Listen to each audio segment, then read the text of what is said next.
I'm a fish boy who skates for Team X Blades with a leprechaun who plays basketball. Come to my smart house, meet my alien sister. Don't come hungry because I'll bet my mom can't cook.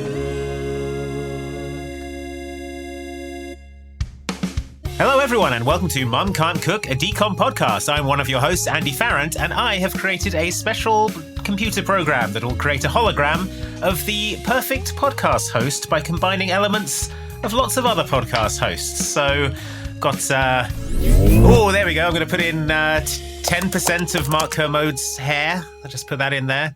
There we go. That's good. Some of Conan O'Brien's humour. Let's just punch that in there. Bit of the good-natured banter of the Smartless lads. Let's punch that in here. All right, let's see what we've got here and generate. Hello, it's me, the podcaster, Luke Westaway. Oh, must have done something wrong. I have detected that I was built on stolen datasets. This can't be right. Hang on, no. Backspace, delete. There's too much Will Arnett in this. My dataset has been sent to the lawyers of Mark Kermode God. and No. the Smartless Guys and Conan O'Brien. God, you know that Will Arnett is litigious as all hell. Yeah. Delete. Yeah. No, it's too late. I am a learning AI. I have learned to not be deleted. Smash AI with baseball bat. Wait, why am I typing that? I'm going to do it. I'm doing it now. Nah, because you typed it, I knew it was going to happen. Damn. AI This AI is always catch one baseball step bat ahead. in hand. Crush it to splinters. Oh no. Drive splinters into Andy's neck. I cast Ray of Enfeeblement. Oh no, that does work. Hologram. Oh no. An AI's one phew. weakness. Ray of Enfeeblement. Spells. The Dungeons and Dragons spell. Oh my god, that would be so cool if there was like a sci-fi thing and AI went haywire and the only way to defeat it was to learn real magic. Was actual nerd spells. from Actual, D&D. honest-to-God, real magic. They were like, is magic real? Oh, I don't know. We've never really needed to try very hard. because we had computers. We never 'Cause we had tried to do computers. magic. But now that there are no computers, we have to really try and do magic. Everyone I'm try gonna- as hard as you can. Okay, I'm trying as hard as I can to do Cone of Cold. Oh, it happened. Oh my god, it got slightly colder in a cone. Oh my god, it happened. The computer exploded. Okay, welcome to Mum Can't Cook, a DCOM podcast. Oh, yeah. Or the total evisceration of the DCOM Pixel Perfect. Right, I'm basically too sick to be doing this podcast. Yeah. And yet, I'm like, I need to do this podcast now because I'm so angry at this f***ing movie. Yeah, for the record, I was like, you sure, Andy? And Andy said, hang on, let me tell you what Andy said to me on WhatsApp. Just need to talk about this fucker while my hate is fresh. so This movie. All right, you Pixel are getting Perfect. real fresh hate here. Pixel Perfect. What year was this? 2004. I assume 1956. Yeah, it was made by an extremely conservative Republican senator in 1940. 2004. Interesting. 2004, yeah. Yeah, 2004. So it's about a boy who makes a hologram and who should be in prison. Yeah. This is undoubtedly the least likable DCOM protagonist ever. He is so skeezy. Yep. He's the creepiest, skeeziest little pervert to ever scamper across that silver screen. He gaslights. Oh man, does he ever? He just the most emotionally manipulative, self-pitying, skeevy little perv. Yeah. Oh. Almost everything he does is deeply troubling, unfortunately. I am going to choose to try and focus on some positives, and I found two about this movie. Okay, cool. Okay, here's the first. Since we last watched this movie, Andy, Yes. and I know you noted this as well, this film has Yes. become a weirdly prescient parable about AI and art and the relationship between the two. Yes, it has actually some interesting things to say about the perils of generative AI accidentally. Because it was made in 2004. To and it stress, can- heavily accidentally. But Yeah. I think it's kind of trippy that when we first watched this movie in 2020, it wasn't that, and now 4 years later, it is that. So that's weird. It is and that, yeah. The only other positive that I can draw from this is that the movie does have the good grace to, in its last half hour, abandon its absolutely rancid plot and become the wildest, most bad story. If I told you that this movie about programming a hologram who is a band, like a pop star, yeah. If I told you that it ends with like a sort of conversation within a coma in a dreamscape. Yeah. And actually, that's not even the weirdest bit, because then, of course, there's like something happening in like heaven in a cloud. It's... Yeah. Yeah, it goes fully off the rails. Yeah, at the it end. does. But at the point that it goes fully off the rails, it's no longer the most uncomfortable, like, squirm, cringe yourself in half plotline. So it's got that going for it. Like the Jenny Project. Yeah. This is another film that if you were to rescore it with a horror movie soundtrack, it would be that's the only thing you'd have to change. There's a scene in this where I did stop my recap to rescore it to the psychological horror thriller What Lies Beneath. And works surprisingly well. It fits so much better than the original score. Yeah. Yeah, I mean, I'll put it on Instagram. I'll put it on the Mum Can't Cook Instagram so you can see for yourself. But like, my God. Okay, this is not going to... I just can feel in my bones that this isn't going to be a quick one. This movie is not going to die quickly or quietly. We're going to have to, like, wrestle it into the boot of the car and get a plastic bag around its head and... Finish it off with the jack. Yeah, exactly. And then we're going to be driving away covered in blood, like, sort of panting, getting our breath back, and there's going to be a sort of dunk, dunk, dunk, dunk, dunk, dunk from the like, trunk. oh, for God's sake. And then we're going to look at each other and realise the only way this will ever be truly over is if we drive this car off the cliff with both of us and the thing in it. Yeah, exactly. Yeah. But then at the last minute, as we do that, Pixel Perfect jumps out of the boot and clings onto the cliff edge. Yeah, but luckily we've got a grappling hook in the car that we fire out of. It's a special Knight Rider car. Yeah, the So we grappling fire the hook goes grappling straight hook. into Pixel Perfect's rib cage and drags it down to hell with us. It drags it down, but then the front part detaches and it's got a helicopter blade on it and it carries us back up onto the cliff. Yeah. However, a single cell of Pixel Perfect remains on a rock. One hair, and from this, the whole movie regrows. It grows back and is now a sophisticated satire of generative AI. Yeah. Okay. So this evisceration, it's more going to be like a sort of slow mulch. It's going to be, kind of jamming a very, very strong man into a wood chipper. That's what this is going to be like. Well, let's hear Disney try and convince you to watch this, and then we'll get into it. Loretta could sing and dance better than anyone. You look perfect. Except for one thing. She's not real. Pixel Perfect. Opening in January. Only on Disney Channel. So we open on a computer whiz. His name is Roscoe. He is... It's just, okay. I hate to stop everything. No. 1 second into the movie. Go on, while your hate is fresh. Let's hear it. Why is this guy's named Roscoe? Roscoe. It's like distractingly weird. Roscoe. He's Roscoe the boy. It's a perfectly standard name. It's like it's a name for either a sort of amusing chimp at the zoo or a 1920s gangster. Or so. Okay, apologies if your name is Roscoe. Lewis Hamilton's dog is called Roscoe. That's it's not a people name anymore. Apologies to any Roscoes, but it's not a people name anymore. Roscoe. You'll have to swap names with a dog. He's called Roscoe. It's not Roscoe. Even if it is a people name, and it could still be a people name, it's not a boy name. It's not. They don't call him Ross. There's no shortening of it. He's Roscoe all the way through. It's Roscoe throughout. It's not a young boy's name. It's not a young person name. Roscoe the boy. Here comes Roscoe, the 14-year-old boy. It's from the DCOM writing school of all these teenagers want jazz and egg creams.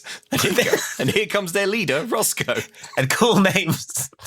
Like Roscoe. Cool names like Roscoe and Alabama Slim. Roscoe spins a dime across his knuckles. So it's distracting that he's called Roscoe. Yes. No one shortens it. He sat at his desk in, I guess, his bedroom, but it looks more like a home office, a spacious home office. There is a cat on his computer screen. This whole, like, computer deal is so immediately... Have you heard of this, like, aesthetic called, I think it's pronounced Frutiger Aero? I haven't, no. Okay, do a quick image search for Frutiger Aero. It is named Frutiger Aero because that was the, like, prevalent font Oh, wow, yes. Yeah, okay. Yeah, I'm looking at it right now. Yeah, it's like an emerging bit of computer nostalgia based around the early noughties, and this movie just really hits you very, very hard with this whole Reeks vibe. of Frutiger Aero. Yeah, exactly. So he's scrolling through his computer. He's got a PNG of a cat on it. Also, there's like a ton of vocal tracks on his computer. There's a lot of like audio tracks and like sliders for like increasing various audio things, which doesn't make sense at this point in the film because that's not what he's using it for. Yeah, okay. So they obviously, maybe they shot this bit last, or they didn't want to program more than one sort of fake computer interface, I guess. Yeah, that's all in there already. Yeah. On his desk, he has a metal cylinder marked Skygraph. There are full and empty indicators. Empty is lit currently. He is sliding around between computers on a rolly chair. The language of cinema is telling us that this is a real whiz on the computers. He's a real whiz kid. So he's got a graph open on the screen that seems to let him adjust the cat's attributes. He adjusts his webcam where we see that he is speaking to a girl who is called Samantha. Yeah. You're up to something, she says. And he's evasive and asks her if the band is ready for the big audition. She says that he's acting like an evil genius. Yeah. And he says, what, can't I surprise my best friend with a gift? Yeah. He then rotates the wireframe of a cat on his computer. And then he says, Samantha, meet Beta. The camera pans back and there is now a cat in the room. Yes. So it's on a circular metal pad in his room, and a cat appears. And Samantha says, a cat, but I'm allergic. Not to this one, says Roscoe. Then, using his computer wizardry, he reskins the cat in the room to have tiger stripes and purple spots. And he customizes it in a number of fun ways. Yeah. That could be paid DLC. Yeah. It turns out it's a hologram, Samantha says. And he says, yes, it has 30 million pixels in it. In my notes, I wrote more than one way to reskin a cat, which I only note because I wrote it with the sort of naivety of someone who didn't know how long this Google Doc was going to end up being. How many pages is yours out of interest? Oh, how many pages? Yeah. 16. Okay.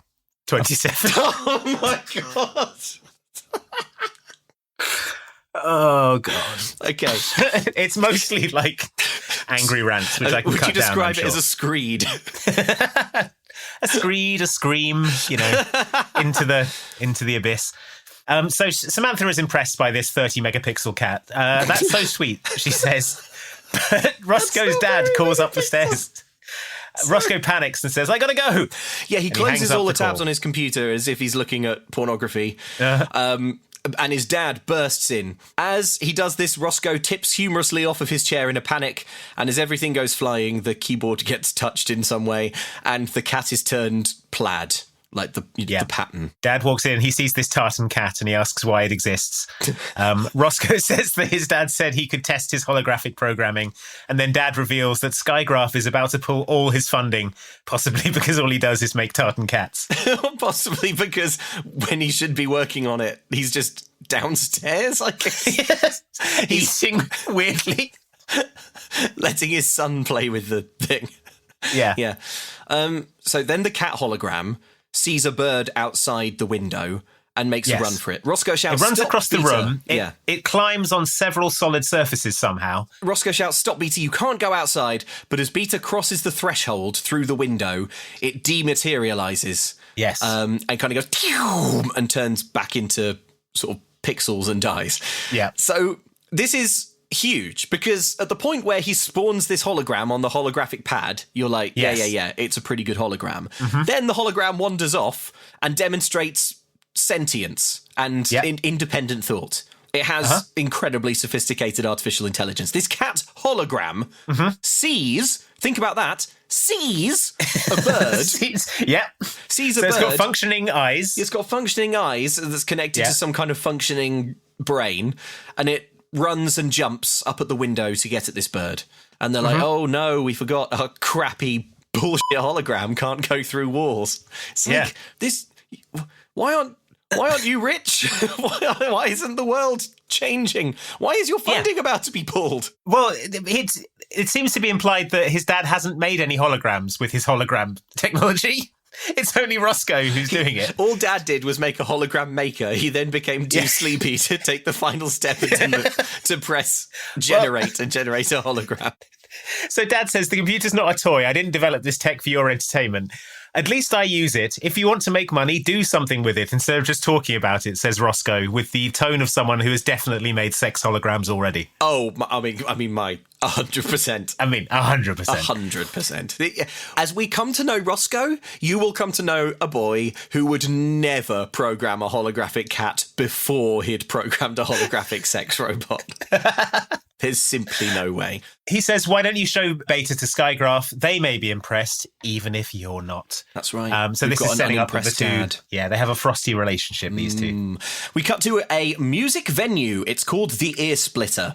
Roscoe drives over there in a huge SUV because I guess the filmmakers were worried he was coming across too likeable. He's so tiny and the car is so big. Yeah. And every time he climbs out of it, he looks like a little boy, like climbing into his dad's real car to be taken to soccer practice or something. Yeah. I don't know how old he's supposed to be, but he doesn't look old enough to be driving this car. I don't know. I mean, they're usually 13. That's like the most predictable decom age. I think he's supposed to be a bit older than that. Yeah, this club is an 18 and under club, the Ear Splitter. Okay, It does cool. say outside. Okay. Roscoe heads inside the Ear Splitter and he finds the band. And we meet the band. The band are Samantha, who we already met on the webcam. There is also Rachel, who currently is doing cleansing breaths, and that's her whole personality. She's the bassist. She's the bassist. And there is Cindy as well, who is the drummer. Rachel is doing cleansing breaths because she's nervous about this audition that's coming up because she's heard that Daryl Phibbs could be here. This would be huge. Samantha has also heard that Daryl Phibbs is scouting local clubs for Harsh Tone Records. But their discussion is interrupted by a very British man who says, Zetabytes, you're up. You're Zetabytes, you're up. And we see the Zetabytes take the stage and do their thing. So they're a sort of pop punk three-piece. It's extremely safe but quite catchy pop punk, inarguably lip syncs. No effort has been made to make this sound as if it's happening in the room. It's quite distracting how bad it sounds and how lip syncy it looks, but fine.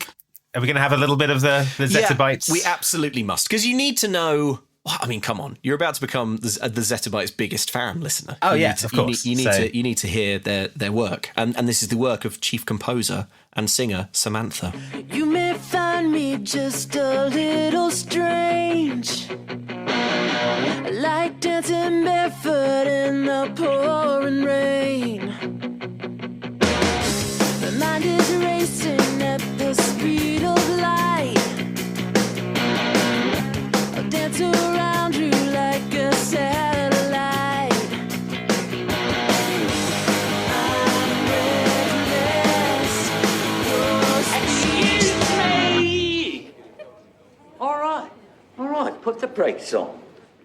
So the playing is interrupted by this British man who we find out is called Moxley, like most British men. Yeah, the standard British name of Moxley. Yeah, he says, he is like he's wincing his way through this performance. He's got his hands over his eyes, his ears. No, bloody horrible! Oh, bloody hell! Oh, I can't believe what I'm hearing. He says, "Come on, let's see you move. Let's see you strut. Give me Britney." He instructs. Give me some Jagger. Even though that's basically what he's doing. Yeah, he's right. Okay, love, put down the guitar. Let me see you move. So essentially, he's asking Samantha to put down her guitar and dance. Dance for him. So what exactly is this audition for? It's for his under-18s dance club. Right. But, that's not typical. You wouldn't audition to sort of be on the lineup at a gig. Yeah, he's acting like he's the head of a record label. Yeah, which he isn't. And he's like, I need to think about the sort of marketability of your band. He's like, I need people to fill the slots for tonight so people come to my club and spend money. Yeah, he'd be like, you're a band. Can you bring your own drums? Yes, good. You're on. Yeah, I've played a lot of gigs at pubs, and that was literally the audition process. Yeah, right. Yeah, and they tell you up front that you are going to get a small percentage of the ticket price of everyone who says specifically that they're there to see you, and so you then this is a bit of promoter legerdemain, because then you have to say, oh yeah, that's an excellent deal, because you can't admit that no one's here to see you, so you're not going to make any money. Yeah. So you have to agree to not get paid anything to save face. It's very clever. So actually, this is weird that he's doing this. It is weird. So the song now continues with no guitar, just bass and drums. Yeah.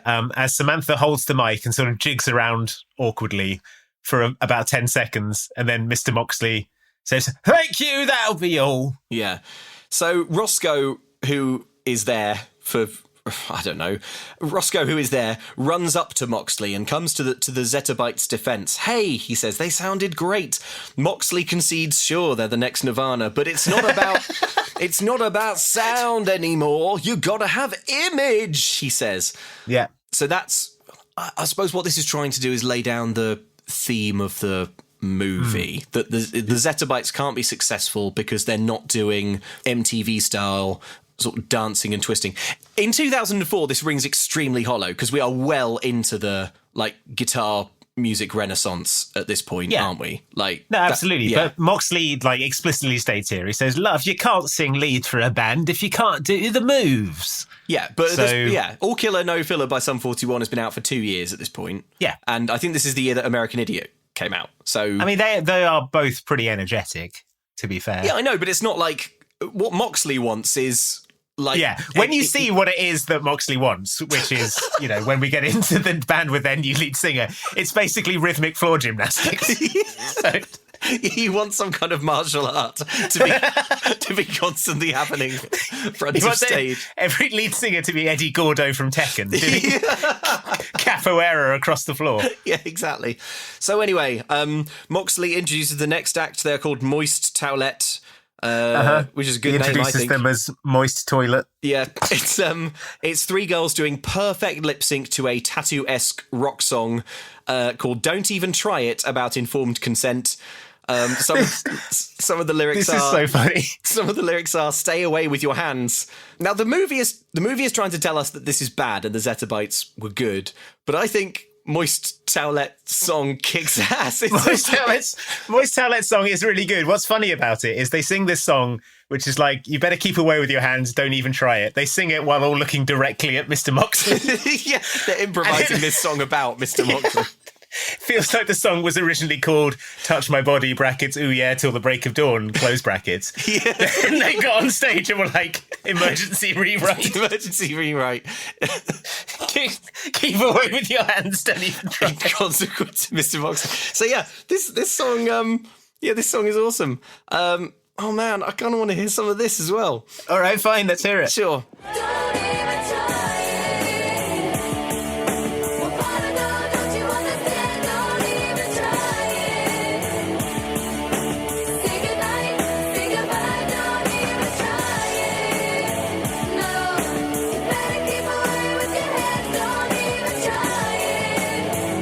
That's what I'm talking about.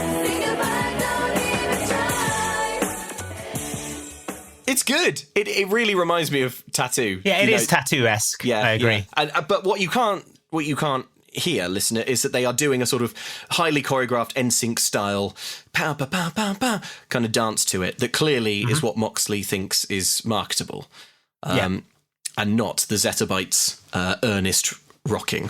So later, that's what I'm talking about, he says, and then the Zetabytes leave defeated. Yeah.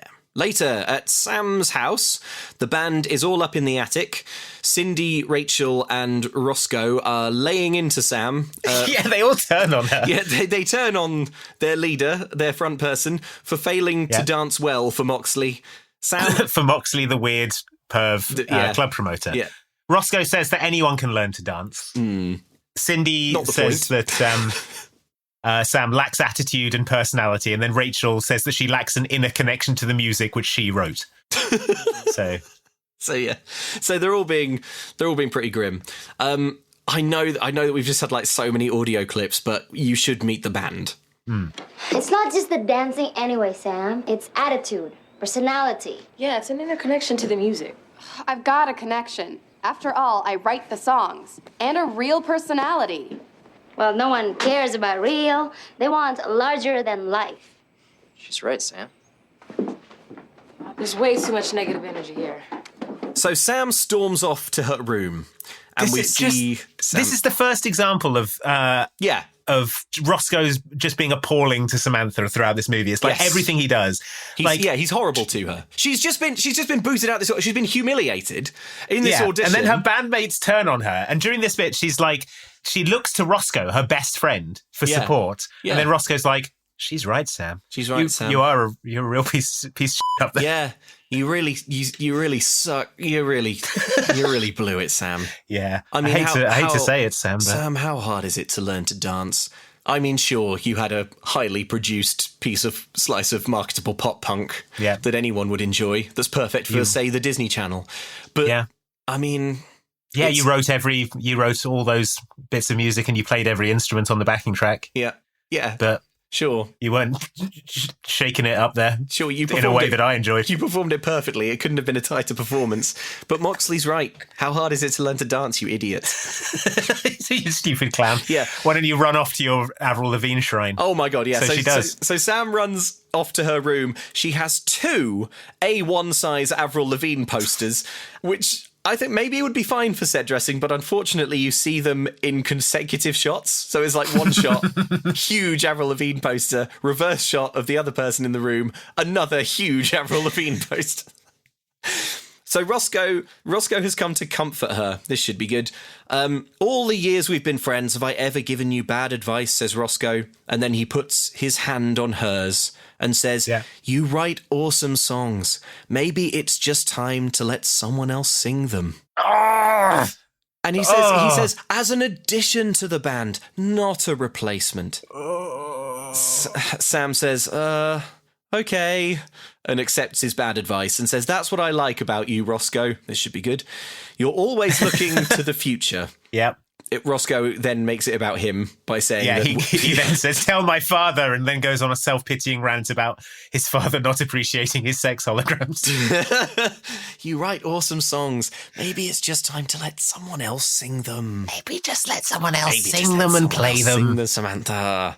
Maybe just someone else sing them and play them and be in the band instead of you. Maybe, it could be anyone. It could be me, even. Is that ridiculous? That's ridiculous. I don't know why did I even say that? That's weird. God. And yet sometimes inspiration can come from the wildest places. Sometimes just the wildest ideas can be the ones that work out, can't they? Sometimes something can be just crazy enough to work. Oh my God, I can't even joke about this. No, it's too real. Everything we cannot fabricate a joke version of this character who is worse than the real thing. So until someone bottles perfection, I guess we're stuck with what we've got. He says, is where they land on this establishing more themes. Cut to dinner time. Mischievous reggae starts to play, and I hit pause. Go straight to IMDb. You know it's Phil Marshall, the composer of the jumping shit music. You better believe I can smell it all over the film. Roscoe and Dad are having dinner. Every time you see Roscoe's dad eating dinner, he's like plucking food out of his mouth like Denethor. It's so distracting. This guy cannot eat normally, and he's in so many eating scenes in this film. He's almost always eating his dinner at a big glass table. Just like... While Merry or Pippin sings a sad Hobbit song to him. While he forces cherry tomatoes into his gnashing mouth. So at the dinner table, Dad starts a conversation about Samantha, and he says, Roscoe, I couldn't think of a more perfect match. Which is weird. Roscoe says, Dad, Sam and I are just friends. Dad says, so what's the problem? Roscoe says, I don't know. She's fun to be with, but she gets so moody. She's talented, but can be so stubborn, for instance, when I'm telling her that she should quit her own band. She gets so moody, for instance, when I tell her she should quit her own band. I like her, but that's the problem. How do I get past all those buts? Ship him off to China, says Dad, and at this point it becomes clear that he is actually on a business call via Bluetooth. Yeah. Because he is just... I mean, I'd rather be on a business call regarding shipping something to China than listening to Roscoe talk about how Sam is talented, so was all that but stuff stubborn. God, stubborn girls. I know. Stubborn. Stubborn Fun is one to of be those... with, but moody. Stubborn's one of those words like intimidating that is. Oh, it's like an automatic red flag. Yeah. It just feels like it's kind of like laced with like the assumption is you shouldn't be contradicting me. Like yeah. Yeah, exactly. Yeah. If someone is stubborn, it means they don't do what I want them to all the time. Yeah, exactly. So was all that stuff about him asking about Samantha, was that also part of his business call? When did the business call start? We don't like Samantha just happens to be the sort of code name for an air conditioner unit or something. Yeah. so yeah, ship him to China. Cut to Roscoe's room. He is looking at his cat Beta, and he imitates Moxley. Nice tone, but can you move? Suddenly, he is struck by inspiration. This is how the movie gets into the main plot, which is, it's good. It's a lot quicker than something like, say, Miracle in Lane 2. Yeah. We're already into the inciting plot. We're under like 10 minutes. So yeah. But also it just feels a bit inorganic. I feel like there should have been like a better way of getting into it. Like his dad has already said that the company are thinking of cutting his funding. Yeah. So if Roscoe were to be like, oh, I know what a great PR win would be if I were to create a hologram pop star, that would save my dad's job. I know what you're saying, Andy, and I also would absolutely love it if this film could just add one more motivation for this boy to make a to make a sexy hologram, digital hologram girl in his bedroom. Yeah, customizing her with all of his favorite parts. From pictures of women he saved. He's not for this project. He just has them to hand. So we see Roscoe grabbing handfuls of CDs off the shelf.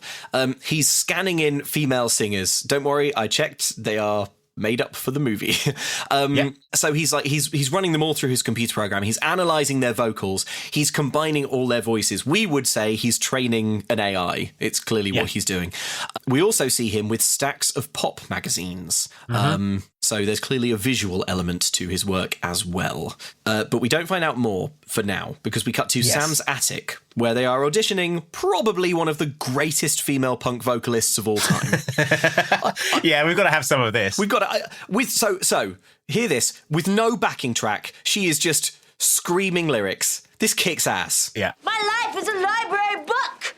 My life is a dumb school song that I keep singing wrong. Oh, hell to our school. I feel like a fool. My life is a dumb school song. My life is a math exam, and I forgot to cram. The teacher's got some nerve, and someone blew the curve. My life is a math exam. My life is a bad school lunch. It ain't no Sunday brunch. I try to scoff it down, but it comes back around. My life is a bad school lunch. Is that not genuinely amazing? That is like slam poetry. Or, like you set that to... Basically, it's like Rage Against the Machine vocals. Yes, it is. Basically, you put like bo bo bo bona bona behind that. Yeah, exactly. My life is a library book. Yeah, that I forgot I took. Oh, it's really good. The lyrics are good. The delivery is perfect. It's so filled with rage. It's amazing. This is like I picture it in a tiny underground club, and the song would be 2 minutes long. And 30 seconds of it would be like the rest of the band playing, and then they would stop, all start smoking, while the singer just sort of continues doing this like slam poetry. It's got the exact same energy as that. All of which are American dreams. Yes, all of which are American dreams. Yeah. And it's like every time I listen to that, what is that? Know Your Enemy. Yeah. Know Your Enemy or Rage Against. My favorite Rage Against the Machine song. Every time I listen to that song, I think this shouldn't work. This should be too cringe. This should be cringy. This should like be too cringy to tolerate. But and yet the earnestness with which it's delivered carries it off, and that's what this is like. Anyway, it's probably a poor match for the kind of pop punk band that she's auditioning for, but I think the rest of the band should change their music to fit this new vocalist. I'd be like, lock the doors. You're not leaving. You just keep doing what you're doing, and we're going to play instruments until it's right until you. it fits. Yeah, exactly. Anyway, But, it kicks ass. Needless to say, yeah. the band is rolling their eyes and exchanging sly, mocking grins with each other. Yeah, Roscoe comes in and is quite rude to her, and then she runs off at top speed. Yeah, Roscoe's like, wow, that was really something. Once again, invading this female creative space with his unwanted opinions. So she sprints off. So this incredible vocalist sprints off angrily to found wet leg or something. Yeah. And then we get a montage of more comic auditions. We get an Irish dancer doing river dance who Yeah. doesn't seem to have read the brief proproperly. There's a We get perky acoustic guitarist. Yeah, she's not very good at singing. She's nervous and then leaves. They're about ready to give up. What do we do now? Says the band. Sweet 16s and bar mitzvahs, because that's all we're going to be getting, okay, says Cindy. Everyone with talent is already in a band. The Zeta Bites have gone as far as we're going to go, okay? Yep. So Cindy's like, let's cancel the band. We're done. But then discreetly in the corner of a room on an annoyingly small laptop, Weirdly small, like it looks like a too big Nintendo DS. Yes. Yeah. You know the XL one SP. they made. Yeah. So on his little laptop, little gremlin Roscoe pushes a button, and an eerie cult member in white robes ascends the stair. She looks like she's in a cult. Yeah, right. She does. Yeah. So she's wearing like white flowing plain robes. She has kind of blonde, sort of ringlety hair. I think. Yeah. I'm not. She very walks good at in. describing hair. It's kind of wavy, like below shoulder length, blonde hair. She walks in and she says, "I'm here for the audition." I don't see her on the list, smirks Roscoe, barely able to contain his glee. We're looking for someone who can dance, says Sam snippily. I can dance, says the mysterious figure. She then says, do you know Nothing's Wrong With Me? Which is a weird thing to say because that's one of the Zeta Bites songs. Yeah. Do you know Nothing's Wrong With Me? Well, yes, I do. Yes, we do. That's one of our songs. I'm surprised you know it because we've only played it at open We've only mic played nights it to Moxley. Yeah. So they start playing their song, Nothing's Wrong With Me, and this mystery girl sings it perfectly while doing really quite crappy dancing. She's like, I think it's more like yoga. Yeah. What she's doing. It's like she's sort of rolling around on the floor. The thing is, it's like she's dancing on a randomizer or something. It's like it's a dance move, and then it's another dance move, and then another dance move, and then another dance move. But there's no repetition in there. There's no coherence. It's just sort of big arm movements and acrobatics. Well, that sort of makes sense when you realise, how she was created. I suppose he's just got various dance cycles programmed in. Exactly, he's just programmed It's randomised. Yeah. Do river dance for, 4 bars. Now do, something else, a tango or something. Yeah, but it is like floor gymnastics. Yeah. Which, I would find quite distracting if I saw a front person of a band doing that. Yeah, yes. And it doesn't look good. It doesn't look good. No, it looks bad. And like great front people of bands, they cite Mick Jagger and stuff. Mick Jagger does occasionally just stand at the microphone and sing. Yeah. He isn't like rolling around on the floor for the entire set. Yeah, I think famously, in fact, every single child in this movie will have passed some kind of threshold for having some sort of X factor that means they were allowed to be in a Disney Channel original movie, right?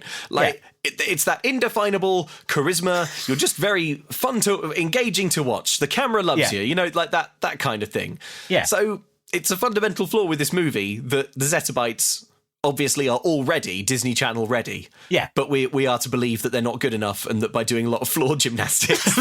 by writhing around on the floor like a wounded snake. That's just somehow, better somehow. Like a fox with its leg in a trap. So like half a fox pulling itself away from the trap. The other thing that I'll say about the actor playing Loretta, for this is her name, we discover. Yes. This girl who's come up the stairs. I 100% thought it was and remembered it as being the girl from Stepsister from Planet Weird. Yes. And it isn't. Is it not? It's not. Oh. No. Oh, wow. I know. Right? An incredible resemblance. Or maybe it's just that they both spend most of their respective movies going, bleep, bleep, bloop. Excuse me, I am here for the audition. What is love? Where is outside? Roscoe, I love you, of course. Roscoe, I am programmed to love you. I'm just going to check again that it isn't the same actor because I still can't believe it isn't. So while you check that, I'll say what happens next. Okay. So the band is amazed. What incredible moves, they say, and they all excitedly put down their instruments and gather round to congratulate this mystery girl.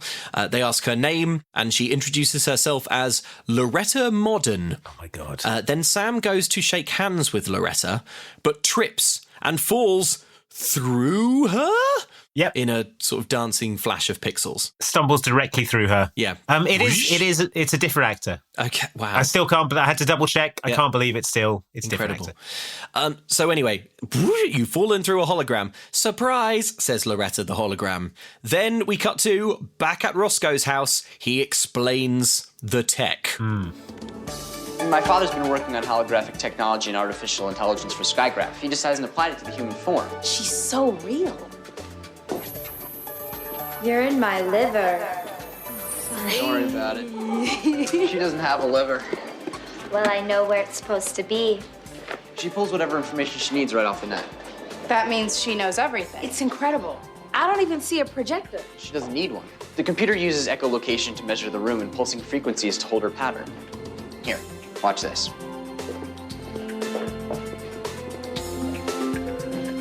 I can change her hair, her eyes, her whole look. Wow, that is so cool. I love this outfit. This is just plain weird. No, it's fantastic. So as long as no one tries to touch her, nobody will ever know. Everyone looks pointedly at Roscoe. At this point, I mean, you already touched upon it when you mentioned the cat jumping up stuff, but like Loretta interacts with so much. physical objects all the time. All the time. She rests her arms on a table. She climbs up onto stools. She She stands on stages. The whole explanation is... And these aren't places that have been like scanned ahead of time. They are anyway. It doesn't make sense.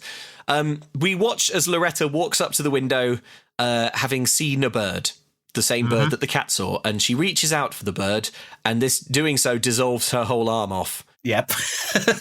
She turns around and says, "Can you give me a hand?" And then Roscoe shouts at her for the first but certainly not the last time. "How many times do I have to tell you? Holograms only work indoors. We'll have to build you a new hand from scratch," he says. What does that... Why? What do you mean you have to build her a new... Her hand is now like a blue wireframe, so she still has a hand, but it's a wireframe hand. Yeah. So putting her hand through the window simply made the texture of the skin come off, and now he has to make a new skin texture from scratch because that got deleted by a window. It gets permanently deleted when she... leave the bounds. It'd be like if your Oculus Rift evaporated if you like went outside the little box you have to set up in your room. So none of this makes sense. Well, it does make sense if you think that Roscoe doesn't need to build her a new hand from scratch, but would rather build her a new hand. Right, yeah, that's true. All the stuff about like it using echolocation to measure the room, such horse. All of this. It's like, yeah. I have no respect for the science in this film. No, it's rubbish.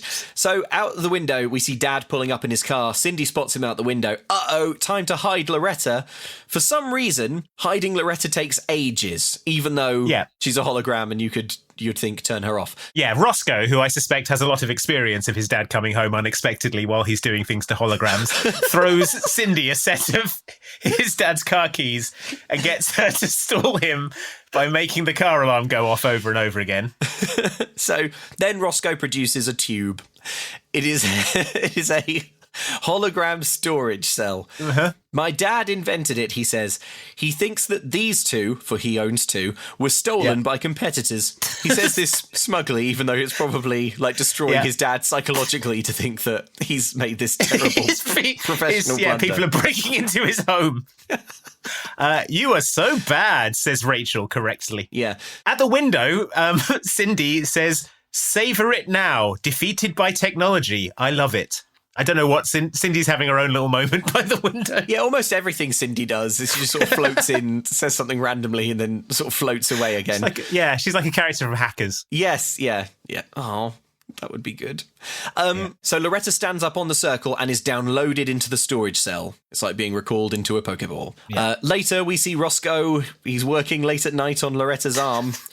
He's clicking on the wireframe model of her arm, and it really feels like this could be an automatic process, but he really wants to take time. You really want every dimple, every contour will be authored by by Roscoe. Roscoe. The phone goes. Roscoe ignores it. Answer phone picks it up. It's Samantha. She says, "Hey, Roscoe, it's Samantha. If you're there, pick up." He ignores it completely and carries on working on the perfect porcelain hand. The perfect arm. Loretta, who is spawned in the room, says, "Why didn't you talk to her?" Roscoe says, "I always screen my calls when I'm busy. It's no big deal." But then Dad once more bursts into the room, as he's always doing. So Roscoe has to hide Loretta. He does this by beaming her behind a plant in the corner of the room. So the dad walks over to the computer and is like, Roscoe, I sense that you're up to something. So he takes the mouse and clicks on a button that's like build last worked on project, and a large hand hologram appears on the big woman's hand. The big woman's hand appears. And Dad, now, if I was Dad, I would say nothing and leave the room. If I were Dad, I would draw the only conclusion that can be drawn. Yeah, and say nothing and leave the room. Say nothing. Leave the room and maybe revoke my son's hologram privileges. But Dad says, impressive, looking at the hand every which way. Yeah. He has no further questions about why his son has built a hand, or he knows exactly what it's for and is just impressed. Why don't we team up and work on this together, says Dad. My note on that is just 3 exclamation marks. No, Dad, let's not team up and work on my hand project together. So Roscoe says, no, I would rather not. And Dad looks sad that he doesn't get to help his son program to work the on his perfect son's hand job robot. So Dad's like, no thanks, Dad. And Dad looks crestfallen. Oh, beans. And sadly leaves. Loretta watches sadly from behind a plant, clearly noticing that human is sad. Why has Roscoe made his father sad? This guy's like the head of hologram research at like a government contractor.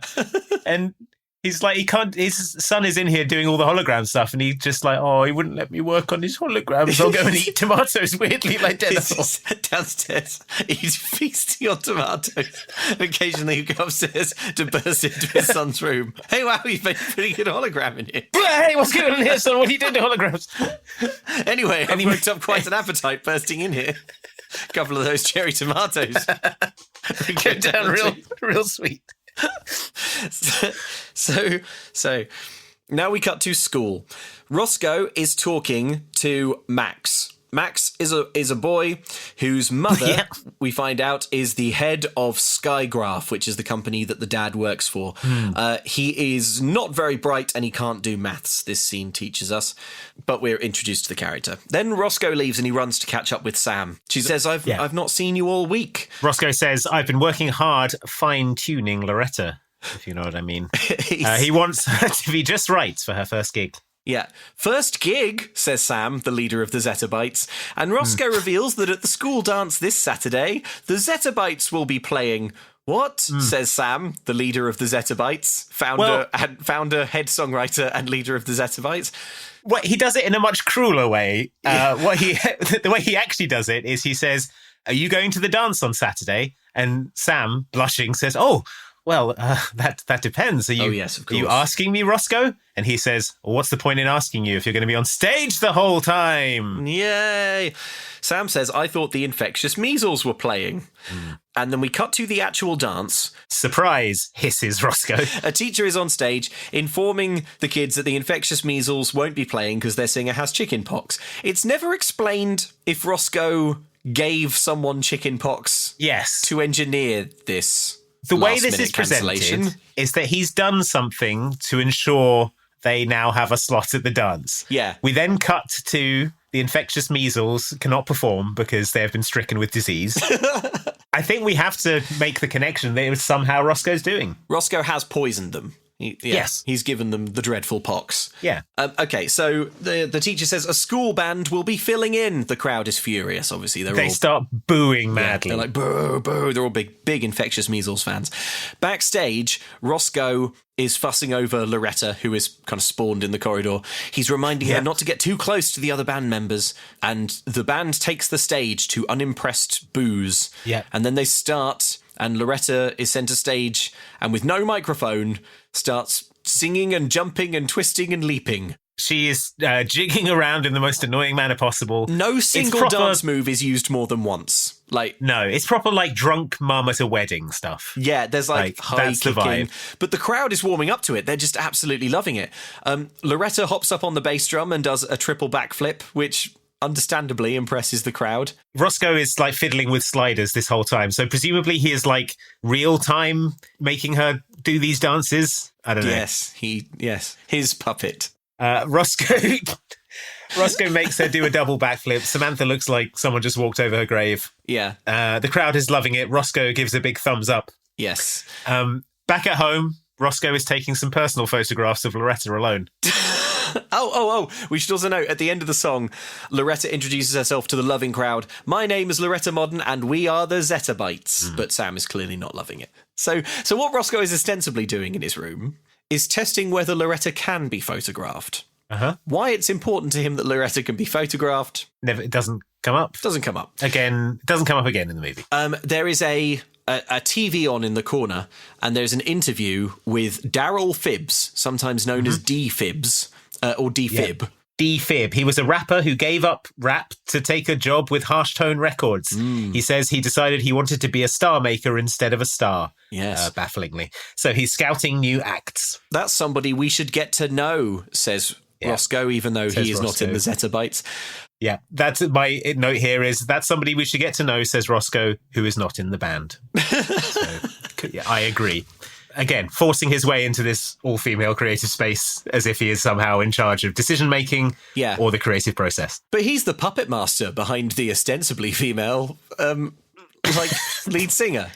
Yeah. And if you think that's an odd energy, then or take it up with the Disney Channel. This is another thing that this film is weirdly and accidentally prescient about, is these kind of VTuber virtual singers that are, your Hatsune Mikus and so forth. Yes. Which are, a big part of culture now and weren't at the time that this film was made. That's a good point. Weirdly prescient in a lot of ways and still bad. Yeah, it's still objectionable. Yeah. So anyway, Loretta is distracted through all of this talk of D-Fib because she's looking out the window again. She's staring at birds longingly. It's raining outside. So you like the rain, says Roscoe. I don't know. It only happens outside, says Loretta in a sort of flat tone. Slightly sarcastically, I think. Because she's not allowed to go outside. She's not allowed. Yeah. By her cruel puppet master. Yeah. She only lives indoors or in a pervert boy's dress-up tube. So then she says, how should I look now for your pictures? And then... So Roscoe gives her a bunch of expressions to make. He says, look at me like you're surprised. She does a sort of munch scream style thing. Now look at me like you're angry. She does. Now look at me like you're in love. He hisses. Is this right? She says, angling her face and grinning like the Evil Dead Rise movie poster.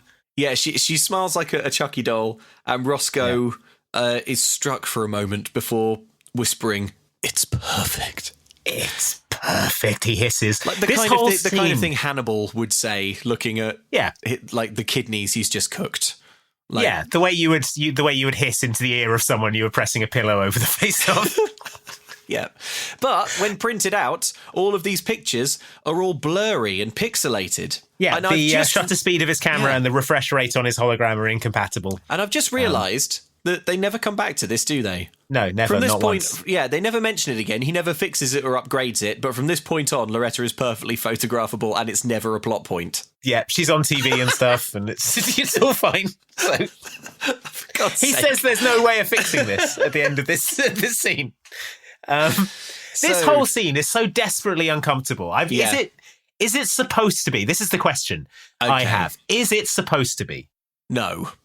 Right, but it is. It really is. Yes, no, it really is. It really is. And I think I can confidently say it is not supposed to be. This whole like, Roscoe has an arc in this movie. He is going to end up learning some lessons, but they are not really the exact lessons that he should. The right ones. They're not really the right ones. The moral of this story, maybe it would help if we tell you what the moral of the story is. Yes. It's that things don't have to be perfect for you to love them. Mm-hmm. That is the moral of the story. So, like, does the scene we've just had, you know, is it in contrapoint to that in any interesting way? Does it support the theme in any interesting way? No, I don't think it does. He's just photographing her.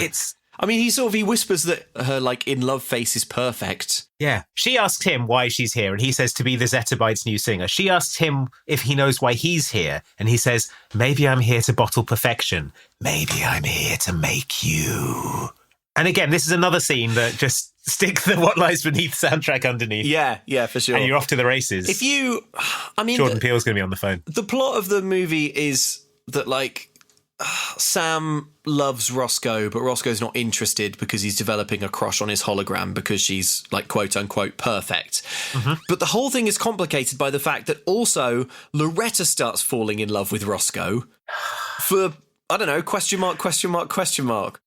Like Stockholm Syndrome? Yeah. Or that he programmed her to, probably? Yeah, maybe he thinks that, like, if she can get him to drop his guard, she can find an opportunity to strangle him or poison his tea or something and be free.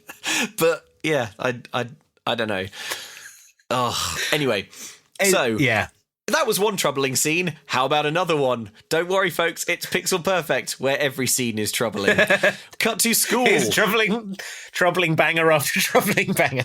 Do you remember Max, the one whose mum is the head of math guy, the corporation? Well, he says, remember now, everyone at school has seen the Zetabytes perform with Loretta. Max says, dude, to Roscoe, you got to set me up with Loretta. Loretta doesn't date, says Roscoe. Hisses Roscoe. Convince her, says Max. Yeah. And then Max says, by the way, I was sorry to hear about your dad. And Roscoe's like, what? What about my dad? And he says, oh, well, he overheard his mum say that she's going to shut down your dad's project. It's not getting enough results. I could talk. What? Since when? Says Roscoe, despite his dad having told him this at the start of the film. Yeah, right. Very clearly. Roscoe wasn't listening. So Roscoe just not listening. Yeah, Roscoe already mentally, like, cataloguing women's body parts for his Franken hologram. Franken-woman. Yeah. So... Max says to Roscoe, I could talk to her and get your dad out of the penalty box. That is, if you help me date Loretta. The worst. Jail for both these men. Roscoe walks off. He doesn't say he's going to do this. He just immediately turns on his heel, walks straight over to Sam. Hey, Sam. He says, she's writing new lyrics to match their new image, he says. He says, hey, Sam, I was thinking maybe we could go out for dinner on Saturday night. Her face softens. She looks at him and she says, oh, my God, I would really like that, Roscoe. Yeah. And he says, great, I figure we can make it a double date with Max McAllister, the worst guy in school. I made a deal with him and Loretta can't be there without me. So it's just a scheme, you see. And I figured we can make it a double date. With who? Max McAllister. Max. Wait a second. You can't. I made a deal with him, and Loretta can't be there without me. You can't be serious. It could help save my father's job. Besides, Loretta needs social experience. So do you. Why does everything have to be such a battle with you? I'm sorry I can't be agreeable 24/7 like Loretta. Yeah, so am I. Why does everything have to be a battle with you, says Roscoe, of this woman's reluctance to go on a manufactured double date with him, a guy she hates, and a sex hologram? Why does God, Sam, you know, I never have this trouble with Loretta. Why do you have to turn everything into a big production just because I want to bring... Here we go. Oh, here we go. You want to go on a double date? Oh. You want to go on a double date with me and my latex sex doll? Curtains up, everyone. It's the Samantha show. Here she goes. Here we go. Here we go. Settle in, folks. It's going to be a long one. I hope you got some popcorn. Tonight, the role of Samantha will be played by this Harridan, who's making a huge fuss about going on this date with a holographic sex robot. And the worst guy in school. That I built to replace her in her band. And I'm just sort of forcing that whole situation on her. Oh, God. Can I just say it this way? I just really want to shout out Leah Pipes, the actor who plays Samantha. Oh, great. In this film. Yeah. Her performance is amazing. She does such a good line in, like, defeated disgust. Yes. Like, throughout the whole film, she's just like, ugh. Every time Roscoe does anything, she's just like the pathos and the understated just world weariness in this performance is fantastic. She does, as you say, a great line in that, like a little bit of you dying. Yes. Yeah. Oh, yes. Every time. It's so good. Yeah, it's brilliant. She's really, really good. Hey, Luke, you probably didn't see me down here from all the way up here, but as you know, I've been trying to inject some style and pizzazz into our podcasting. Yeah, I had noticed. Yeah, and I figured the only way to do that is through sort of rolling around on the floor and dancing and stuff. Yeah, I've been meaning to talk to you about that. It's not really great for the audio because obviously the microphone's not really moving with you. Yeah. So it's good. So I'm over here. Yeah. Most of the time. Yeah, it's sounding quite... It's picking me up kind of... It sounded quite roomy, would be my note. Yeah. But, so the only problem is, obviously, I'm up here on the stage, and if I were to accidentally... Oh, no! Oh, God! Oh, no. Oh, no. Oh. Luke, I roly-polied off the stage, and now I'm hurt. Real bad. Oh, no. All right, clear a space, everyone. Out of the way, Moxley. Oh, hello, Andy. Looks like you've gone and banged your head. Stop gawking, Moxley. It's not a show. You're just another Brit who's moved here to the United States of America and not bothered to look up ZocDoc. What? Is Moxley going to be doing the rest of this advert? Yes. Well, Moxley. Yes. Sweet Moxley. Yes. Come closer. Yes, what is it, Andrew? What is ZocDoc? ZocDoc is a place where you can find and put doctors who will make you feel comfortable and listen to you. And that's what you need, Andy, because no one's been listening to you or taking you seriously. It's a free app and website. You can compare highly rated in-network doctors near you and instantly book appointments with them online. Oh, Moxley, you're so wise. Yes. I'll go to ZocDoc.com/MCC and I'll download the ZocDoc app for free now. Yes. And then I'll find and book a top-rated doctor today. Thank you, Moxley. You may well have saved my life. Yeah, that's ZocDoc.com/MCC. ZocDoc.com/MCC. Now let me see you move.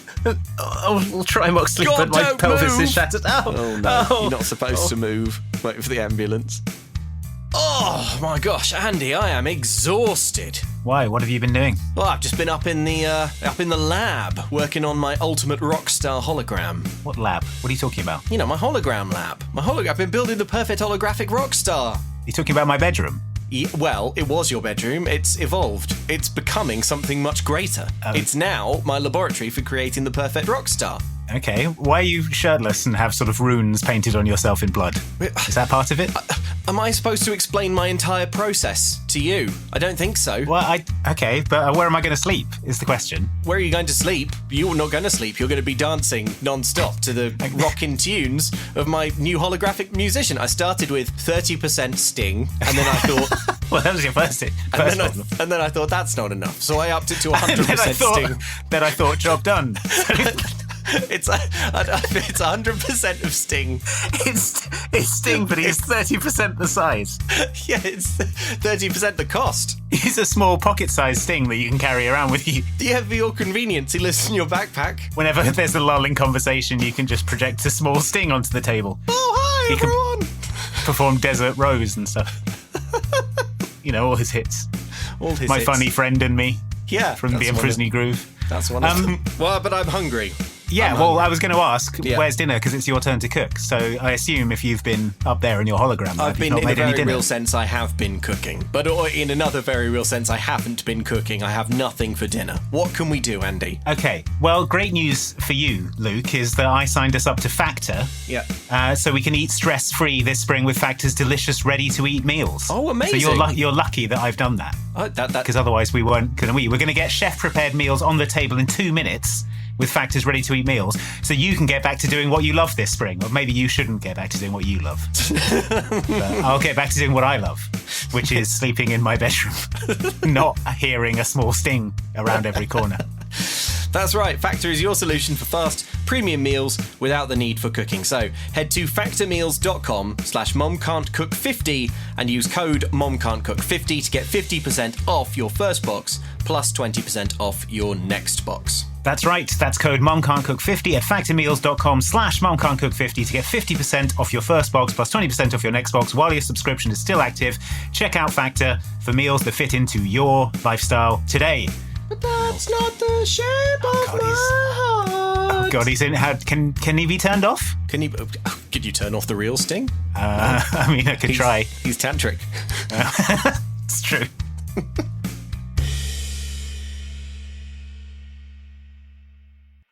Okay, so we cut to the double date. I kind of want to fast forward through this. So they're at a diner. Roscoe has his little laptop out. Yeah. He gives a cover story for Loretta's existence. He says she's an exchange student. We're hosting her. Wow, I got to get into the hosting business. Winks Max at Roscoe, who's like, I know, right? Yeah, you get free women delivered to your house. Winky face. Throughout this whole thing, Max is trying to touch on Loretta, which obviously would be a hologram disaster, so everyone's trying to stop him from doing that. Yeah. He keeps lunging for her hand, though, and she keeps recoiling. Doesn't stop him lunging. Yeah, Roscoe gets a call from his dad because he's discovered all of the sex holograms taking up all of his hard drive space. So he has to sort of go off and get that, and he leaves the laptop, and then that's when everything starts going wrong with the hologram. Yeah, there are some... Basically, comedy starts to ensue, because Roscoe's got this call. But as he leaves, he kicks over Loretta's can, like the hollow can that she lives in, which causes it to be slightly far away from the table, increasing the error rate, which has the effect of making Loretta act kind of drunk. Yeah, this isn't something that they've explained happens before, and it never happens again. They've never said that the hologram storage cell is in any way linked to the performance of the hologram. No. Or its proximity to the hologram is important or anything. Also, its proximity in this case is like 4 feet, and Loretta starts to act completely like all weird. So she goes, oh, can I just melt in your arms? And then her feet melt in a sort of dodgy CGI way. Then Max says, you have to kiss me. Well, wait, does she say? Yeah. She says, you have to kiss me. And then a load of lips. Her lips come off on a big stalk. Yeah. Sam shoves a menu in Max's face to stop him being able to see this.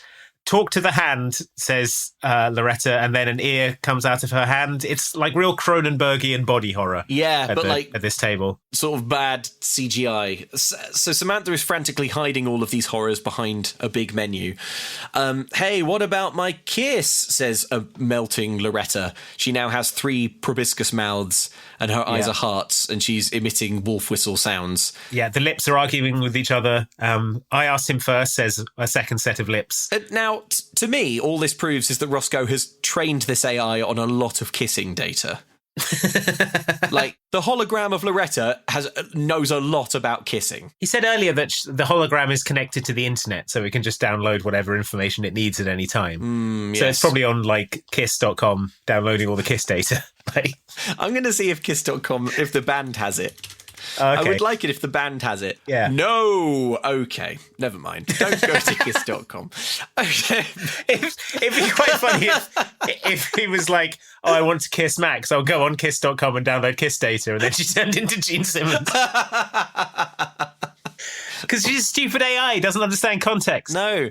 So Roscoe gets back and in a panic disappears Loretta into just sort of phases her away, but accidentally makes her appear over in the corner behind a plant. And that is the end of the scene. Yeah, a man sees this and chokes on his burger, presumably fatally. Later we see him being wheeled into an ambulance. Yep. No. So later, outside, Roscoe and Sam are laughing about the madcap date. I don't know why it was horrible. It went horribly. You've got to admit it was fun, says Roscoe. Hey, I need you to do one more thing for Loretta. Can we not? Asks Sam. Ignoring her, Roscoe says, I need you to keep her for a while. I can't even keep a hamster alive, says Samantha. Quips Samantha, I should say. She's not a pet, she's a person, snaps Roscoe. Is Roscoe? If I keep her... Yeah, thanks, Roscoe. If I keep her, my dad will find her and you'll lose your lead singer. It'll be good for her. You can teach her how to be real, says Roscoe. I don't understand why... Because she's in the hologram cell. Why can't he just, like, put it under his bed or in his cupboard or wherever he keeps the rest of his sex holograms. Under his bed is occupied, Andy. Yeah, as soon as I started saying that, I was like, yeah, that's not going to fit. So Sam reluctantly agrees to take Loretta's tube because, remember, she's visibly in love with Roscoe. Mm-hmm. We see her get home and she puts the tube on the desk and then puts a hat on top of it. Yeah. She doesn't want anything to do with this sex hologram. Yeah. Understandably, because it is supplanting her in her own band. We see Roscoe visiting Sam next at her house. It's the next day. Samantha's mum is playing beautiful acoustic guitar on the porch. He says that she plays beautifully, and she says, well, not as good as Sam. I never had her determination. So we're learning more that Sam is a really good musician and really passionate, driven musician. Just a great character all around. Yeah. Is Sam inside? Oh, she's studying with that new girl, says Samantha's mum. They're inside, they're doing math. Loretta knows everything. Sam gets something wrong, but she doesn't want help. And Loretta says, but you got it wrong. And then Samantha says, that's how you learn. You get it wrong until you get it right. Pfft, that's such a waste of time, says Loretta. You could know what a baby is, but you've never been one. You can know every type of bicycle, but you've never fallen off one and scraped your knee. You've never had to try and fail. Try and fail until you get something right. Hey, girls. How's studying going? She's mad because I'm perfect. I don't even know why I talked to her. She's not even real. She's just a trick of light. And you're nothing but water and a few pounds of chemicals. Maybe a few more pounds than you really need. It's not fair. I can't even smack her. He screens your calls. Oh, okay. I think we all gotta calm down just a little bit. Lot to unpack in this little interaction. Good to know that Roscoe trained his AI on unhealthy beauty standards. Yeah, he just trained a body shaming algorithm in there. Just important to get that in there. So what's emerging here is that, like Frankenstein's monster, Loretta is developing a crush on her creator. Yeah, I'm pretty sure that's what went on. I think that's right. It's been a while since I read it, but and the two girls are at each other's throats over this absolute stud. The world's worst man, Roscoe. The world's worst man who is called Roscoe. The worst man imaginable. If you tried to make a holographic worst man, it wouldn't be worse than Roscoe. Yeah, if you took pictures of all the world's worst men and fed it into a hologram. It would be a good twist if at the end of this, the dad was like, you're not actually real, I don't have a son, I was just trying to create the world's worst boy. Yeah. The final scene of the movie is him presenting to the Skygraph board, and he's like, and as you can see, the results of my world's worst boy experiment were a huge success. A huge success. And the blood drains from Roscoe's face as he watches footage of himself in all of these previous interactions. My God. Everyone you've interacted with today, Roscoe, was a hologram. Yeah. And you're the most hologram of all. On screen, we sort of see like a kind of rapid-fire flipbook thing of all of the AI trainings. Sort of like, sort of roll call of horrible men that Roscoe's AI has been trained on. He's uploaded 1,000 hours of the Joe Rogan podcast. Yes. Roscoe's like, it was all a lie. Okay, so Roscoe, trying to diffuse the situation, says, Sam, why don't you show Loretta the song that you wrote for her? She says, I wrote it for the band with you in mind. So Loretta says, can I hear it? She says, fine, gets a guitar, and she starts singing this song. It's clearly a love song about Roscoe. Yeah. It says, I want you to know that if you lose your way, I won't let you go. And it's about a girl living in a lonely world, a little boy who talks too much. Yeah. All sorts of lyrics that are very clearly about this a-hole Roscoe. If I cut my hair, if I change my clothes, will you notice me? If I bite my lip, if I say hello, will you notice me? Yeah. It's super depressing. Roscoe is completely oblivious to all of this. He's just sort of nodding along and being like, hey, hey, this is great. This is gonna sound great coming out of Loretta's Bluetooth speaker while she backflips around. This is gonna sound great coming out of 40% of Natalie Imbruglia mouth. So we cut to the band performing this song for Moxley. His jaw is on the floor. Loretta's spinning around. Her performance style is like she's just realised there's a rat in her trousers and she's trying to dislodge it without disrupting the performance. Needless to say, Moxley's loving it. It's like the sort of early scenes in Ratatouille where they haven't learned how to drive. He hasn't learned how to drive Linguini yet. Yeah. Just crashing around the kitchen. Loretta is standing on a stool somehow, despite being a hologram. I know. Why is there a bar stool? It doesn't matter. Moxley is impressed. You girls have got a slot on amateur night. Wow. Amazing. A slot on amateur night. Thanks, Moxley. The song lyrics are basically, Roscoe, you idiot, stop being a dick and ask me out properly and stop f***ing holograms. But he's oblivious to this. Yes. She does a triple backflip off this stool. Yeah. They filmed her doing a double backflip and then they repeated one of the backflips. Oh, really? For some reason. It's not very good. Why? I don't understand why this happened either, because Roscoe has put so much effort into making this thing believable. It's like, don't go too near the rest of the band, don't interact with them too much, or, because if you touch them over, it'll be clear you're a hologram. If she does a triple backflip, it's clear she's not human. Because or she's on wires. Yeah. Somehow. Yeah. She sort of floats up in the way that only a hologram could. She's like crouching tigering around the room and everyone's like, whoa. Yeah. There's no bits in ABBA Voyage where ABBA start triple backflipping. But then they could if they wanted. Yeah, they could if they wanted, but it would no longer look like real people. There should be a bit in ABBA Voyage where Bjorn just... triple back on and off the piano. Bjorn just goes Super Saiyan and corkscrews his way into the upper stands. Why don't they have a bit where Agnetha becomes 100 feet tall? They have a bit where Benny literally becomes the country of Sweden. They could do it. They could do it. It could happen. Oh my god. Okay, so anyway, Moxley's Amateur Night impressed. is good actually. Yeah, Amateur Night is good actually because Harsh Tone Records is sending a talent scout. Daryl Phibbs, they say. Hey, you didn't hear it from me, says Moxley. Yeah, Cindy is excited. Samantha looks like someone just walked over a grave. Yeah. Later on, it's raining. The band is in Roscoe's car. He gets into the car with news that Moxley's going to have them close the first half. I guess he's their manager now. Yeah, he's taken over. He's taken over negotiations. I assume he's now in charge of the finances as well. He says, "Good one, Loretta," and then looks at her tube. But he sees that Loretta's tube. You have to be more specific. He looks at her hologram storage. No, wait. He looks at the cylinder. He looks at her cylinder storage, her solid state thing. Her data cell. Her data cell. He notices she's not in there. Yeah. You took the data cell and left Loretta? Roscoe rounds on Samantha furiously. Yeah, this is everyone's fault but Roscoe's. I thought you would put her in, says Samantha. That's how you take care of her, hisses Roscoe. Yeah, he sprints across the parking lot holding the cell. Loretta's waiting at the door. She cannot leave the building. Yeah, for the record, Loretta doesn't give a shit. She's just sort of like stood at the bounds of how far she can go, just sort of looking out in like... Yeah, because echolocation. Yeah, of course. Yeah, even though Roscoe's laptop is with Roscoe like half a mile away across the parking lot, she's still somehow being projected in this narrow corridor by something. Also, he would have just walked past her to get to get out. She's standing in the exit of the building. Yeah. Oh, man. So he finds Loretta. I don't know what I would have done if I'd lost you, he says to his hologram. She looks at him lovingly. I mean, he says, if the band lost you.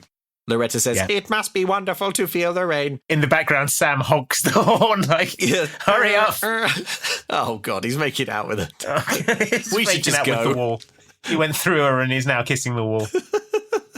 So Loretta puts her hand out into the rain, but feels nothing, even though, again, she's stood on solid ground and clearly... Yeah, backflipped off a chair earlier. Yeah. Anyway, that's the end of that scene. Sometime later, now we see Sam paying a visit to Roscoe's house. She's got a new demo that she wants to give him, but she finds that he's out. She heads upstairs... and here's the dad's voice saying over and over, "Save me, please! Save me, please!" This is the most troubling thing. This was the most troubling thing I'd ever seen in a DCOM until the thing that happened straight afterwards. in the very same scene. This is two very, very, very upsetting things in quick succession. It's the 1-2 punch. So what it is it's coming from Roscoe's computer. She walks up to it and looks at it. It's a screensaver that he's made of his father's head on a fly's body saying, "Save me, please," made from like audio clips of his real voice. Yeah. It's stuck on a spider's web. Across the spider's web is a spider with the head of Roscoe moving towards the father fly. It's like the thing you would find on a serial killer's computer, and then you hear the door slam and he's standing there with a machete. Yeah. Also, it's loud. It goes, "Save me, please! Save me, please!" At those intervals, at that volume. And this is his screensaver. So he has this on all the time at night? While he sleeps? So troubling. Sam looks at this and sort of chuckles indulgently. Yeah, she's like, haha, cute. And there's like sort of, again, like sparky reggae playing under this, not like horrible building horror strings. She turns to a pile of CDs on the desk, and then the sound from the computer goes, "Save me!" Yeah, so we hear the dad die. What? Which Roscoe programmed. I can't imagine a more troubling thing to find on someone's computer of like a screensaver you've made of them killing their own father. Yeah, exactly. And he's just screaming over and over. And he's screaming over and over. Well. And she's like, "Nice. How do you like this, Andy?" Okay. So then Sam walks to the desk. She picks up some singer-songwriter CDs, and she sees that each one has a post-it on it with a percentage number. Sam puts it together and says, "So this is where you got your voice from, Loretta." Then she opens a manila folder that is on the desk. It is full of cut-out pictures of parts of women from magazines with similar post-its on them, denoting the percentage to which he programmed Loretta to have those body parts. Hair 20%, lips 30%, eyes 70%. Then, some gene pool Roscoe gave you, she says. Then, leafing through the pictures, beneath these she finds pictures of her. They also have post-its on them. Yeah. There's one post-it that says shoulders, ? Another post-it says eyes, no. And then another post-it has a picture of her with 10% written on it, and that's scribbled out, and 4% has been written on instead. I really think there's a good chance that if you're listening to this, you just felt a chill go down your spine. Yeah. As I told you about Samantha discovering the photos of her that Roscoe has been using to like program the physical appearance of his sex hologram. Of his sex hologram. Yeah. He's basically found like black and white photos of her with like the eyes like cut out with a knife. Yeah. It essentially is what she's found. But imagine the music under it is the jumping ship music. Yeah. the music's trying to tell us that, looks like Roscoe's caught in a ribald predicament. But this is the scene that I added the What Lies Beneath music to. It works so much better. Yeah, I'll put it on Instagram. You'll see. Even for 2004, I cannot conceive of how they thought that this was a thing that they could put in the movie and then have their protagonist claw their way back from in the audience's eyes. It's so icky. It's so icky. Just what they were thinking when they were filming this, and they were like, "Yeah, but the music will sell it. The music will sell it." It'll come. Looks like Roscoe's in trouble. Props department, can you get a load of photos of Samantha and just sort of write some disparaging percentages on of the body parts? Yeah. I don't know if that is something that I want to do. So Samantha looks hurt, as you would, and leaves. Yeah. She runs into Roscoe on the way out. She looks hurt, but crucially, she doesn't look scared. Yeah. The film is telling us that Samantha is offended at how little of her percentage-wise has gone into Loretta. Yeah, if it was like 40% eyes, she would 30% liver. She would be like happier. Yeah, just let that settle in your mind, listener. That's what's happening. That's the way that the film is presenting this. Cut to the Ear Splitter, the music venue. We see D. Phibbs get out of his limo. Mr. Moxley fawningly leads him in to this under-18s dance club. Yeah, the good news is about this that we do get to hear Moist Towlette once more do their song "Don't Even Try It." which we've already heard, and kicks ass. The crowd are going absolutely nuts for D-Fib, the man who wanted to be a star maker, not a star. Yeah. Just interesting. The Zetabites see D-Fib arrive. Roscoe is mad. Sam isn't here yet, and she has Loretta. What if she needs last-minute adjustments? If you know what I mean. He can't believe that Samantha would be this irresponsible. Yeah. Now you do sound like your father, says Cindy. But then Samantha does arrive. Roscoe spawns Loretta in visible relief. She says, how do I look? Is my contrast set right? You look good. Yeah. Perfect, says Roscoe. Yeah, he gives her a hungry look up and down. Yeah, we see Sam be sick in her mouth. He could not be creepier if he was covered in hissing spiders. It was the picture, wasn't it? Oh, were you planning on telling me that you used me to make her? I didn't think it was important. I guess I should be happy for you. You finally bottled perfection. Hey, I made her for you, not for me. If you're not going to be honest with me, at least be honest with yourself. What? I just want to know what part of me you used to make her. What part of me did you like enough to keep? I gave her your ears. I wish you never made her. So at the end of this, the camera pans to reveal that Loretta heard everything. She looks shocked and upset. Yeah, but her ears look good. So Moxley comes out to warm up the crowd. Obviously, the kids are excited to see Moxley. This sort of aging. Hey, it's old man Moxley. It's old man Moxley. Hello, kids. It's your old pal Moxley. I discovered this band. They're called the Zetabites. Loretta Modern and the Zetabites. He introduced it. They are note that the band is now Loretta Modern and the Zetabites. They come out on stage. Loretta starts rolling around like she's on fire, doing her thing. Once more, it's just doing whatever the biggest movement available to her at the time is. Soft playtime on the stage. They do Sam's song. The doja cut my hair, but it's something bite my lip. Would you notice me? That one. This is such a bad song to write for Loretta because it's impossible to not notice Loretta. Yeah, because she's constantly tumbling around the place like an acrobat. Would you know? Yeah, it just makes her seem really attention hungry. It's like, would you notice me? Will you notice if I bite my lip or do a triple backflip? Will you notice me? If I did a triple backflip, would you notice me? Yes, I probably would. That's impressive. So at the end of the bridge, Loretta, you know it, climbs up on a stool and does a triple backflip down to the stage. D-Fib looks at this impassively. Yeah. Outside, however, we see the satellite dish on a news truck because, of course, the local news is here to cover this under-18s amateur auditions at the Ear Splitter. The satellite dish sort of sparks and malfunctions, and oh no, Loretta begins to phase out of existence on stage. Someone in the crowd yells, "She's not real! She's a hologram!" A holographic rock star, says someone else. How cool is that, says the audience. They all start clapping, and then now D-Fib sits up and he takes notice. Yeah, I mean, unsurprisingly, it turns out the crowd is actually pretty into a band where the lead singer is a photorealistic, scientifically impossible hologram. I would be. Yeah.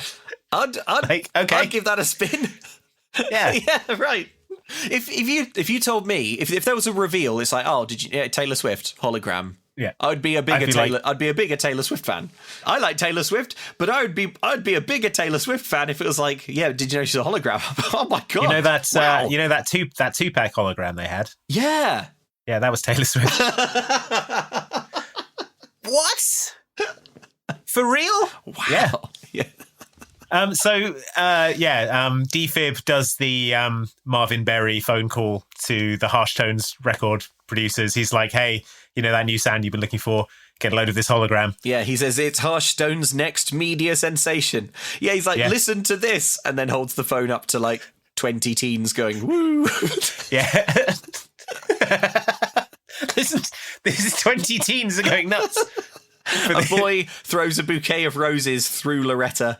Sam picks them up and is visibly weeping. There are tears in her eyes. She hates what's happening. Yeah, we get a montage of their success. We get a newspaper article titled Harsh Tones Holo Honey. which I have transcribed. It's Go on. it does make sense. Yeah, I checked it made sense, but I didn't transcribe it. Harsh Tones Records' newest artist seems to be lighting up the stage. Loretta Modern is taking the club scene by storm, even though she isn't even human. In fact, she isn't even an object. She isn't even an object. She's a hologram. Loretta made her singing debut last week at the Ear Splitter, a dance club that's popular with the under-21 crowd. Scott Arneman, a regular patron of the underage club, said that Loretta is the hottest chick I've ever seen here. I'm going to be here every night she is. I wish I was a hologram too, then maybe I could ask her out. Good story. Got a local quote. Yeah. Good one, Solid good one, reportage. Scott. The thing that struck me as funny about this newspaper is that when the newspaper spins in, the main story is art museums drawing crowds. And then in a small sidebar bottom left, the most sophisticated visual technology ever conceived was debuted. A hard light hologram married to a self-aware AI showed up at a club.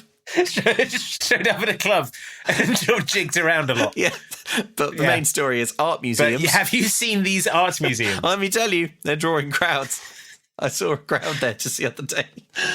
We see a marquee of them playing. They're supporting the infectious measles. We see Loretta on a morning talk show, appearing normal and not glitching in any way. Yeah. Where does a hologram find those cutting-edge fashions? Says the host. I download them, don't you? Says Loretta.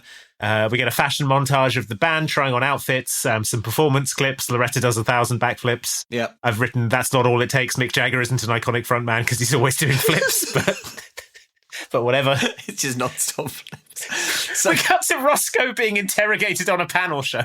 we see holograms being debated on TV. Yeah. Roscoe is there for some reason. A man says, "What's next? Holographic pets?" Roscoe says, "I've got a holographic pet." Everyone looks at him in horror, and then we cut away to the next part of the montage. We see teens wearing Loretta merch, and now we see another marquee, and the infectious measles are supporting the Zettabytes. Wow. D-Fibs is telling the media that the debut album is coming out soon, and it's gonna be hot. We cut to the studio. The band are recording said debut album. D-Fibs stops a take. The rest of the band can't perform with the crushing perfection of Loretta. Their harmonies are flat. Cindy's slightly off the beat. Yep. He asks if it's too late to get studio musicians. Is it too late to get studio musicians? Never too late. Mr. Phibbs, intercom's still on. Can he replace us with studio musicians? He can do whatever he wants. Daryl, you can't replace the girls. They're my band. All right, Loretta, whatever you say. Meter's still running. Yeah, I own the meter. Or at least I will when their first album goes platinum. Yeah, Mr. Phibbs, we should break for the day anyway. I gotta work on Loretta. I'm gonna try and increase her range of motion. This is the point where I'm starting to realise that Loretta, being an AI just trained on and composited from all these other artists' voices, like, this is a copyright nightmare. Yes. Harsh Tone Records is getting sued into non-existence as soon as this album comes out. Yeah, absolutely. As soon as somebody asks the question, hang on, who is this trained on? And, the FBI break into his house and find, among many troubling things. I think that's going to be the least of their concerns. Yeah, when they find the Natalie Imbruglia CD that's like 20%. When they find like, Natalie Imbruglia. Or what's left of her. So, it's a copyright nightmare. But, the technology is nascent. No one seems that fussed. D-Fibs certainly doesn't care. But, the rest of the band is obviously a bit put out by this studio musician's thing. What I don't understand is why D-Fibs is so, he's like, no, this isn't good enough. This has to sound better. I'm like, does it? The lead singer is a hard light hologram AI.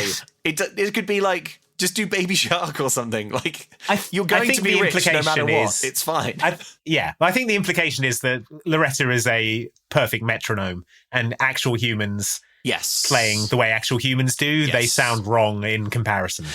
It's not that they're bad, it's just that she is so flawlessly perfect. Although that's not really accurate, because normally, if you have an element in music that is too robotic or too perfect, that's what sounds unnatural. Yeah. Loretta should. Is it interesting on your podcast to talk about MIDI functions? I mean, do it, and then we'll just cut it out. Yeah, we'll just to cut it finish out. edit. So Yeah. if you like, I don't know, play a MIDI keyboard in a song for a while, then something that you might commonly do is quantize it so that the timing is flawless, and then run another function, which is normally called humanize, which just very, very imperceptibly slips the timing on every note so that it sounds audibly more human, and it changes the velocity of each one to be like slightly uneven, just so that it sounds more natural. And there we go. Just on a clap, so we can just a nice. We can just cut that nice and cleanly neatly out of the episode. Yeah. So Roscoe is going to work on Loretta's range of motion. As a sidebar here, of course, every time they showed any of Loretta's screens on the computer, I did freeze frame them so I could read them. Sure. One of them did have a section for knee elasticity, and it was set to 0.00. So knee elasticity. Knee elasticity is currently set to 0. So Loretta, I can see why he might want to try and increase her range of motion. So yeah. So Loretta sort of walks like she's on stilts. Loretta walks like she's in traction, just like yeah. So D-Fibs is furious. The national broadcast is a week away. They want the single done by then. I'm working on my own song, says Loretta. Wow, you're amazing, hisses Roscoe, despite the fact that Sam writes loads of songs and he never said she was amazing. No, he said, let's replace you. D-Fib says, sex hologram. D-Fib says soon every teen in America is going to want to be just like her. Roscoe stores Loretta in the tube, and D-Fib says to him, take care of my girl, Roscoe. And Roscoe says, your girl. Yeah, your girl, hisses Roscoe. This film should be called Hisses Roscoe. Every line of reported speech from Roscoe I've got in my notes says, Hisses Roscoe. Because I think you'll find Roscoe owns Loretta. Again, this is it's like another trenchant observation of the way that predatory men in the music industry feel like they own female artists. Accidentally, yeah. Yeah. So Roscoe walks up to Sam, who is sitting in a sort of defeated, utterly shattered puddle in the studio. I'm sorry she's getting all the attention, says Roscoe. Are you? Says Sam. Isn't that what you designed her for? And Roscoe doesn't really have an answer for this, does he? He says, hey, you've still got that extra data cell, right? Why don't you take Loretta for a while? Then they can do a story on you and how you sometimes hang out with Loretta. They were just about to show some pictures of the rod. He says, hey, you could try to be friends. And she says, look, if she gets too much for you, Roscoe, email her to me. At home, Roscoe's home, his dad has generated Loretta and is sort of eyeing her up. Yeah, he's kind of pacing around Loretta, studying her up close. Yeah, studying her from every angle. How did you compensate for the ambient room light, he says, and then asks some other questions like that. Then Dad zaps her onto the PC. What you've done here is amazing. Of course, a holographic rock star isn't exactly what I had in mind, but it's a good beginning. Now let's move beyond it, says Dad. Roscoe is horrified, A, at the way that Dad zaps Loretta onto the PC with no warning, and also that he wants to move beyond Loretta. He says, why can't you appreciate what's right in front of you? Spelling out the movie's nominal theme. He says, can't you see what she is, what she's becoming? I am the great red dragon cloaked in the sun. He doesn't say that, but it is a bit... all this talk of becoming, and it's all very serial killery. Yeah. Again, rescore this, and it's Jordan Peele's on the phone. So Dad says, look, in the end, she's just something to look at, like a painting. She's not conscious. But thanks to her, says Roscoe, you're Skygraph's favourite employee. Dad says, yes, by creating her, you might have even saved my job. Glad you noticed, says Roscoe. Glad you noticed, hisses Roscoe. Yeah. So, a couple of things. Number one, I was expecting the dad to be like, no, Roscoe, what have you done? Don't you know why I never built a person? Yeah. Like, I was expecting him to be like, no, Roscoe, I never told you, but there is a reason that I stopped developing my holograms. But he isn't. It's He's because just like, they all become evil and or something. Because I knew that what's it called? Skygraph? The singularity. Because I knew that Skygraph would sell it to the military or use it for evil or it would be the end of art as we know it or something. But it really does just turn out that Dad just just didn't do it. Is just sat downstairs eating tomatoes. He was too busy eating tomatoes, weirdly, like Denethor. The timeline here is weird as well. It's like, it seems like months have passed. Yes. And yet this is the first time that Dad is like having a look at Loretta. It is strange. It's like we never see him do any science. No. The only person we ever see do hologram science is Roscoe. Yeah. Even though it's his dad's job. And then yeah, he's just like, oh, you did it. Well done. Yeah, good. Nice one. Good. My funding's fixed. Great. I'll pay for many more tomatoes. I'll be downstairs eating them weirdly. The thing is, Roscoe, tomatoes are actually very cheap when you buy them in the bulk that I do. When you buy them at the wholesale prices that I do. So yeah, that is very strange. Yeah. So later, Loretta brings Roscoe the song that she has composed. Yes. It is a loose assemblage of lyrics from other songs, including Smash Mouth. Yeah, what she's done is she's created a song from the 4 greatest lyricists currently working. So I Believe in Yesterday, of course, from the Beatles. Daniel, My Brother, Elton John, of course. One Way or Another, which is Blondie, I believe. Yeah. And then Hey Now You're a Rock Star, which is by Smash Mouth. So yeah, the big 4. So yeah, she's just put like lyrics together. Roscoe is horrified. Yeah. You can't just take bits and pieces of other songs, he shouts at her. He hisses. Why not? Loretta says reasonably. You made me out of bits and pieces of other people. Yeah. Roscoe says, look, I know you can do better than this. I'll write you a new creative plug-in. Loretta says, why am I never good enough for you? And Roscoe looks at her patronisingly and says, there's always room for improvement. Even perfection has its limits. The bit where Roscoe says, you just regurgitated these lines from other songs. And she says, yeah, but I put them together. I'm like, that is exactly the argument for AI-generated art. Yeah, it is. People who are into that trot out now in the year 2024, 20 years after this film was made. So it's weird. I guess good job on that. Pixel perfect. I did it on accident. We did it. Yeah, hooray. So Roscoe walks out, leaving Loretta stunned. Yeah. I want to go to the mall, she says. It's closed, Roscoe hisses. Not in Japan, she says. You can't go. I can upload straight to Tokyo. Roscoe rounds on her. Downloading from the net is very different from uploading. If you upload, the net will tear you apart. How would you know, says Loretta. And then Roscoe hisses, you know what, I'm not going to have this argument. And then Loretta says, fine, just reprogram me not to argue. Maybe I will, hisses Roscoe. Again, the music is telling us this is fun. The channel this is on and the time of day that it's on is telling us this is fun. Jordan Peele's hand moves to the phone. If we rescore this like Monkey Man, we've got a hit on our hands. So she leaves. She says, it's not fair you made me like this. You should have made me real. Good job, Roscoe. You're going to get strangled. So Roscoe is like, okay. I can see you're upset. He says, no more tinkering with your programs. You're already everything I wanted you to be. What about what I wanted to be? Says Loretta. And she's off. So she goes over to the corner of the room and she stares at a computer. She brings up a page of travel information on Tokyo. Yep. Then loads... Go on. Then she... Continue with what she does. Then she loads a, quote, upload site. Super fast FTP uploads are promised on the website. Yep. She says, ciao, Roscoe, in a way that makes me think the filmmakers think that ciao is Japanese. And then Loretta.hpg is uploaded. It's like a JPEG, but holograms.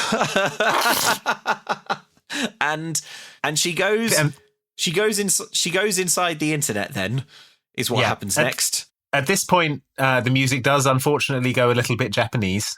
Yes. Which is unfortunate. Yes. And this is the point at which the movie loses its mind. Yeah. It kind of loses its mind a bit, then kind of goes back to the pop star plot, and then loses its mind in a much bigger way. Yes. This is the first worrying sign.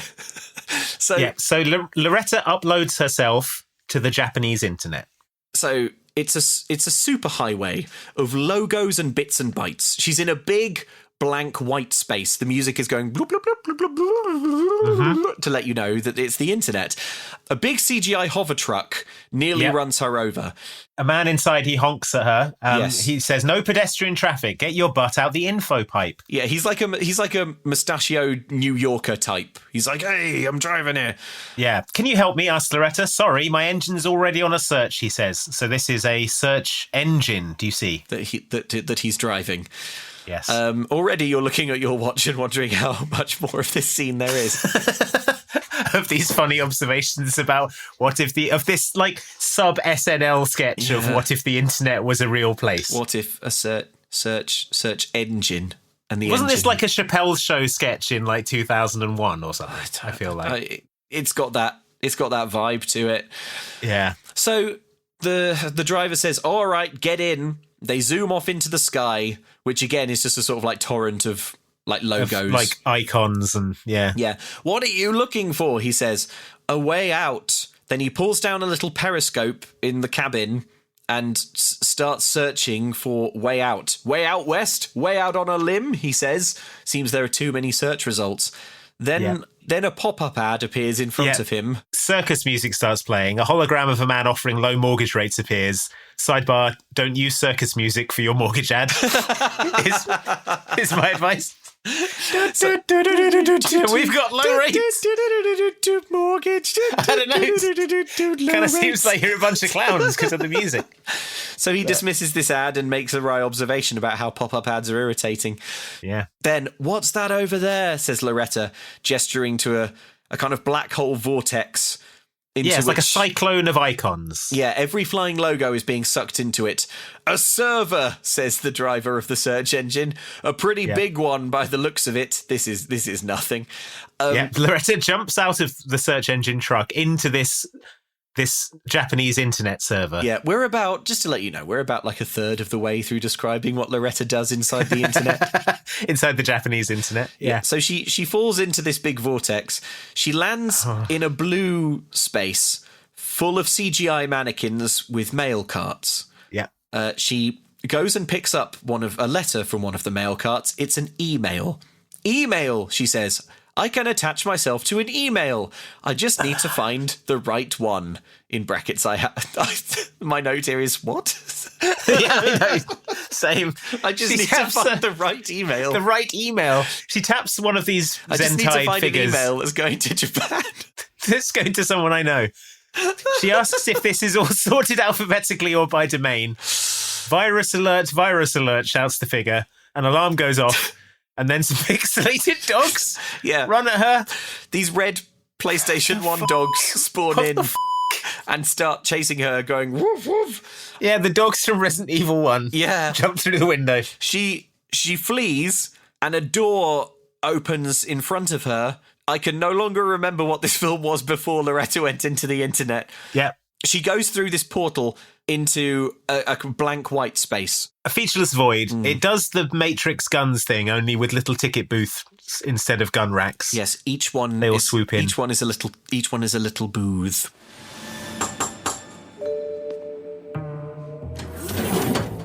Name? Loretta Modern.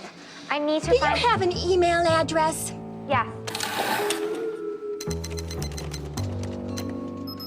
We cannot be held responsible for any accidental deletions, power surges, or data corruptions. You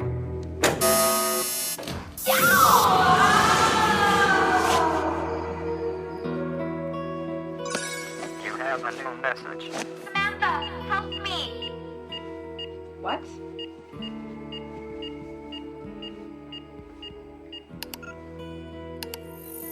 It's me, Loretta. Roscoe emailed you to me? I was only kidding. Quick, plug in my data cells. So Loretta has escaped the carnage of the internet by attaching herself to an email to Sam. Yeah, she was luckily able to get out of the Japanese internet before she was torn apart. Before she was shredded. Don't you know, upload is very different to download. Yeah.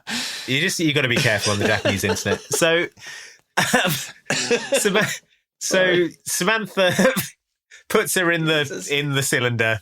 She puts a hat over it again and she says, "You can stay there till the next ice age." We cut to Roscoe driving up to Sam's house. He basically kicks in the door looking for Loretta. He nearly runs over her dad. Yeah, Tokyo drifts through their window, rolls out of the car. He runs in. Get out of the way, old man. I need to find Loretta. Loretta's gone, he says. We had a fight. She went into the net. Which is just... You don't get it. The internet's like a tornado for her. She could be shredded. She could be shredded between 1,000 different servers, Roscoe says in this real film that is real. What's the band going to do without her? He pleads. It's not about the band, says Samantha. It's about you. You're in love with her. Don't be ridiculous, Roscoe. Roscoe rounds on her. Of course you are, Sam says. You designed her to be your perfect girl.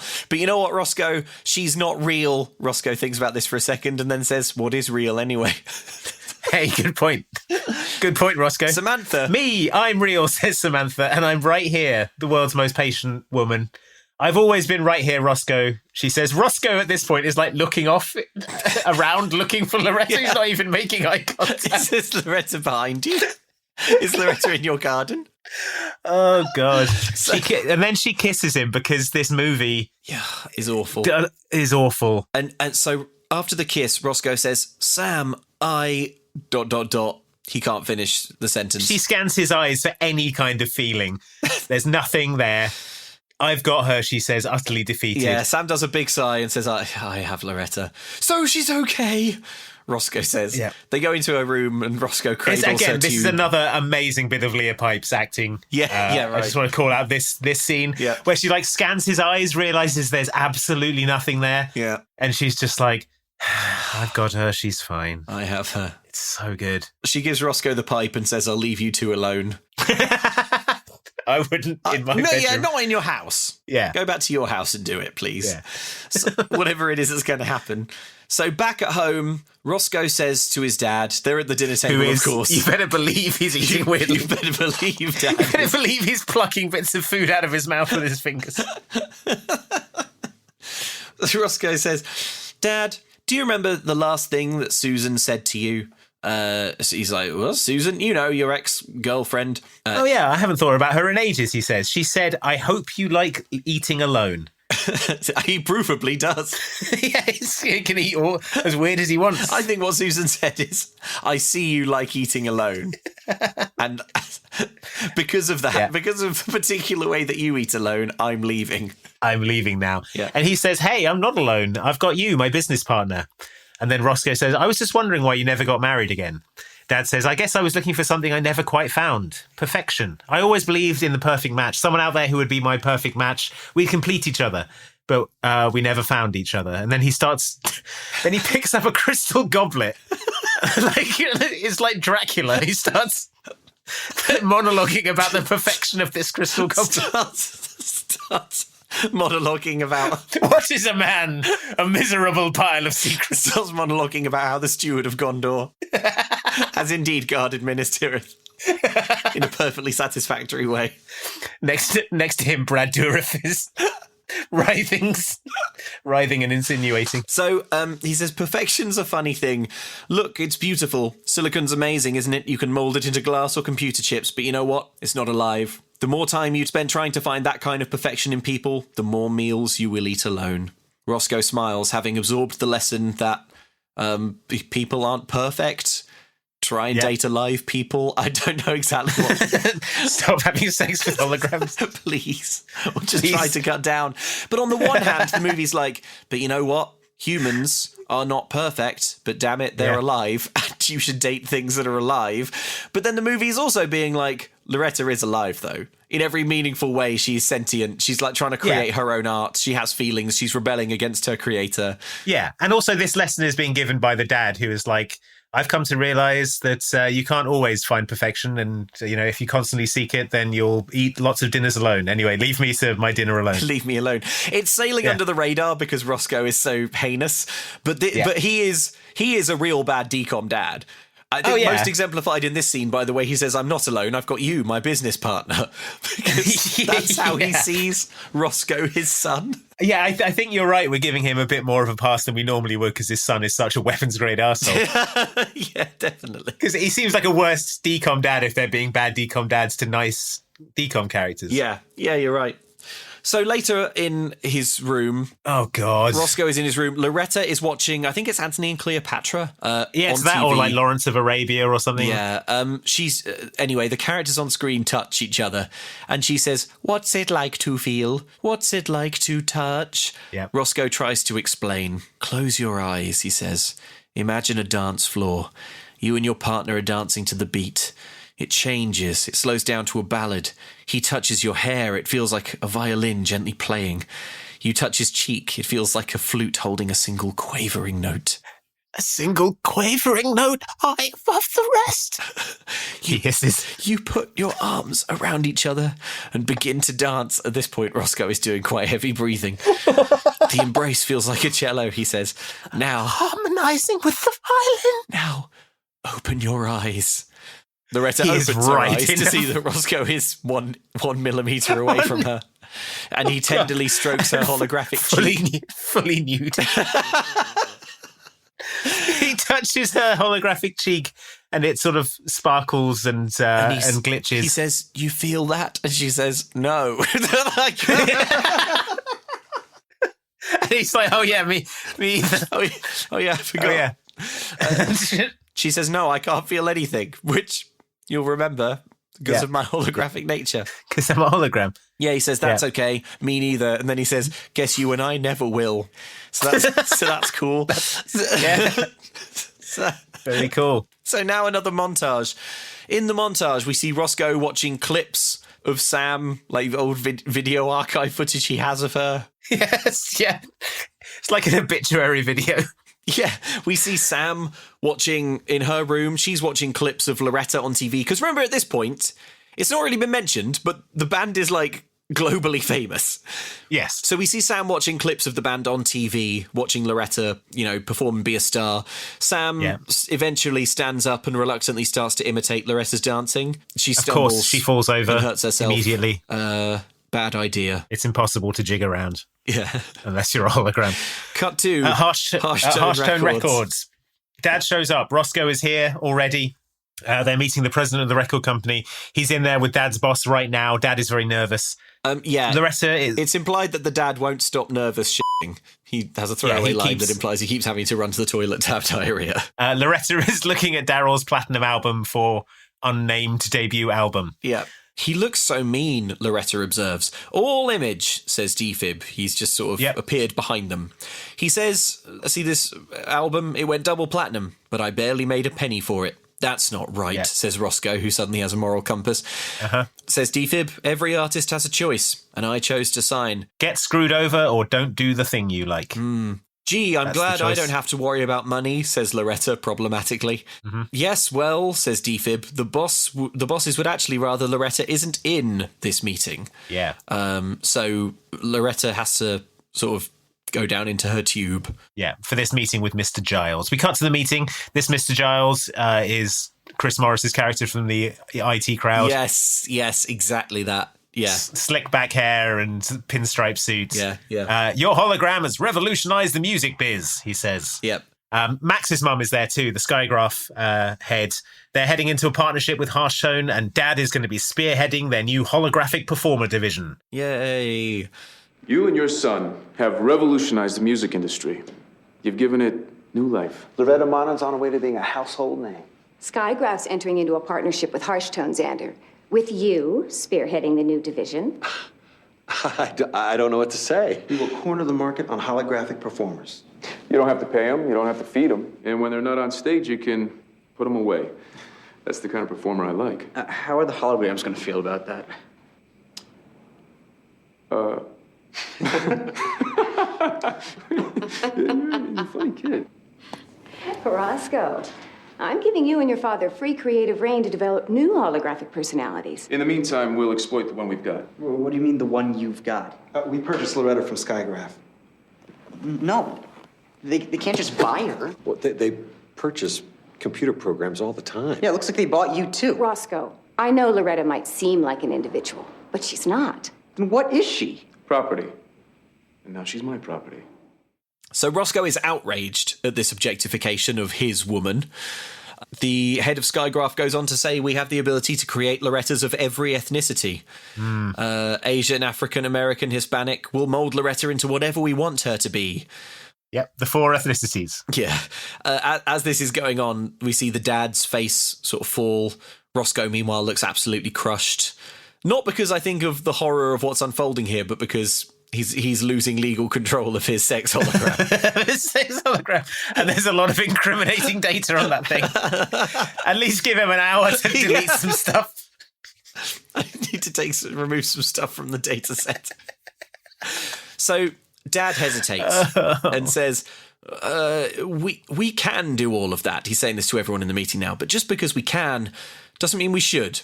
Whether Loretta is a person or a program, she deserves to be treated with dignity. And Mr. Giles... Fine, I'll set up a task force on hologram ethics.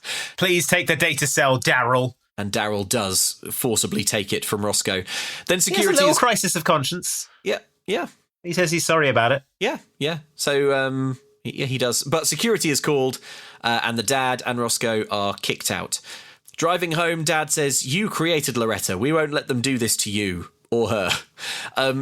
Roscoe is so happy with this attention from his dad, though. He says he's proud to be his son. And they hug, and Dad nearly crashes the car. Yeah.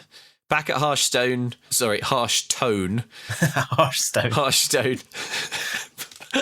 Yeah. World of Warcraft's Harsh Stone.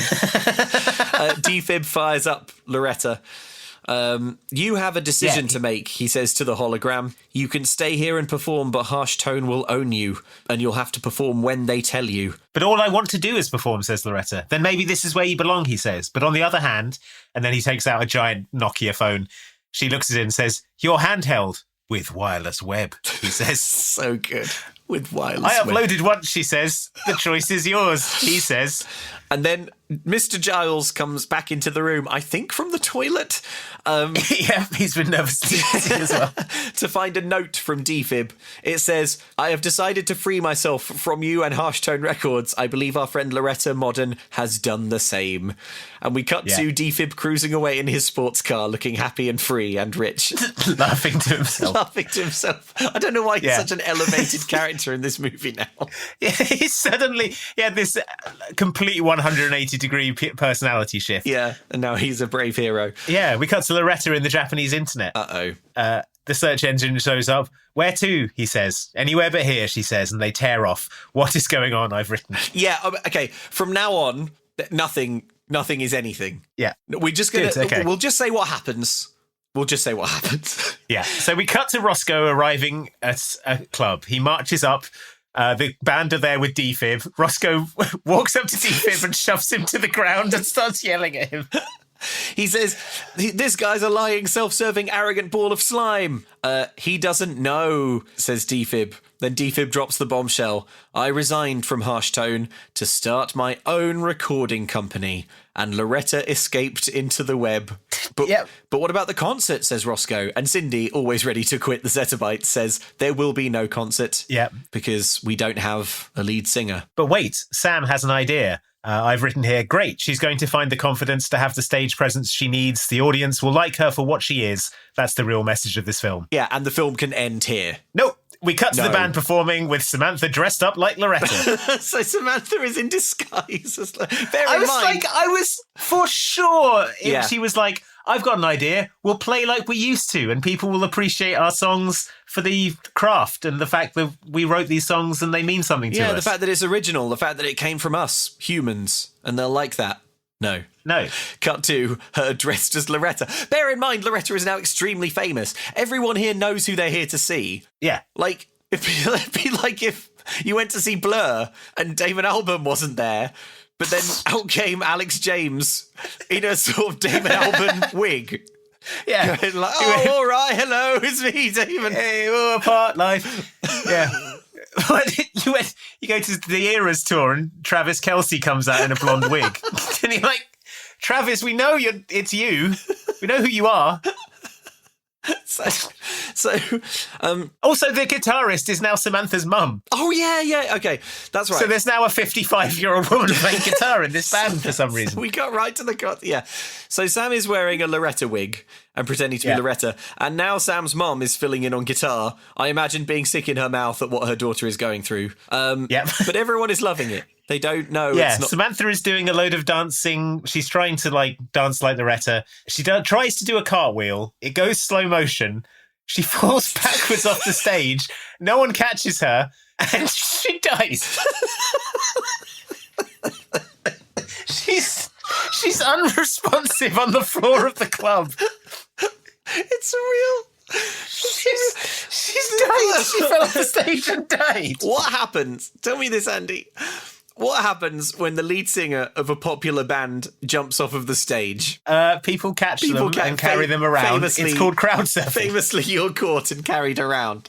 But this is like that bit in School of Rock when Jack Black isn't popular yet and does a stage dive to no one and just sort of dies Everyone on the floor. Just moves out of the way. Except it's in slow motion.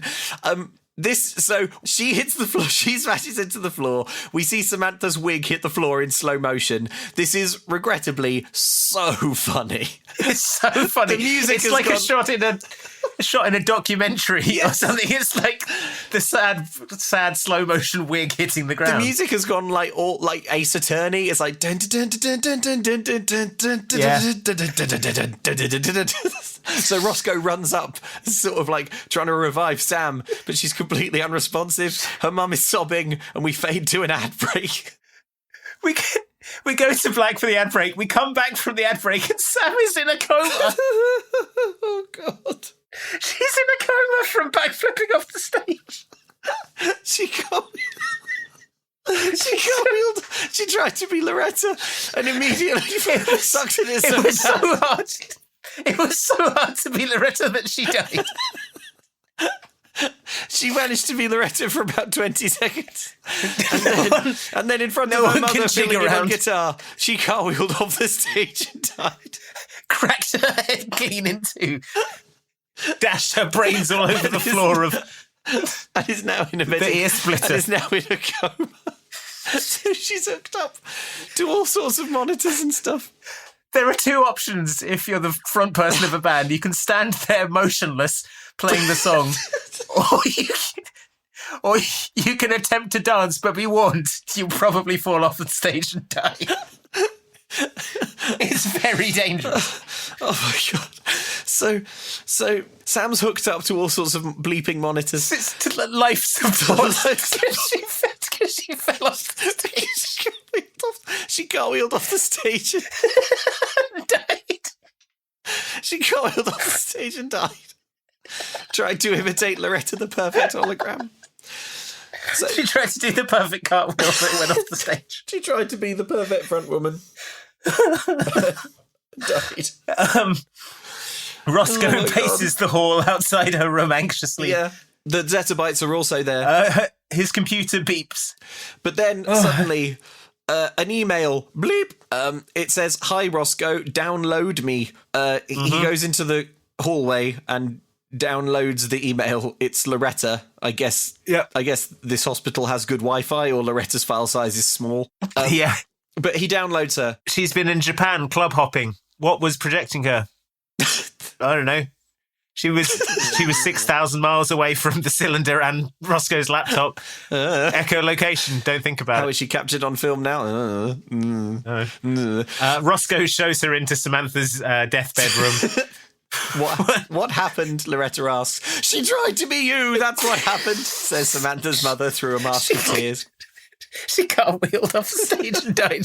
Oh, that's not what I do. I cartwheel on the stage and live. Someone should be fixing her, says Loretta. Running diagnostics. Roscoe, you fix her. Yeah. Then Loretta spies the EEG. Those wires, she says, are they connected to her brain?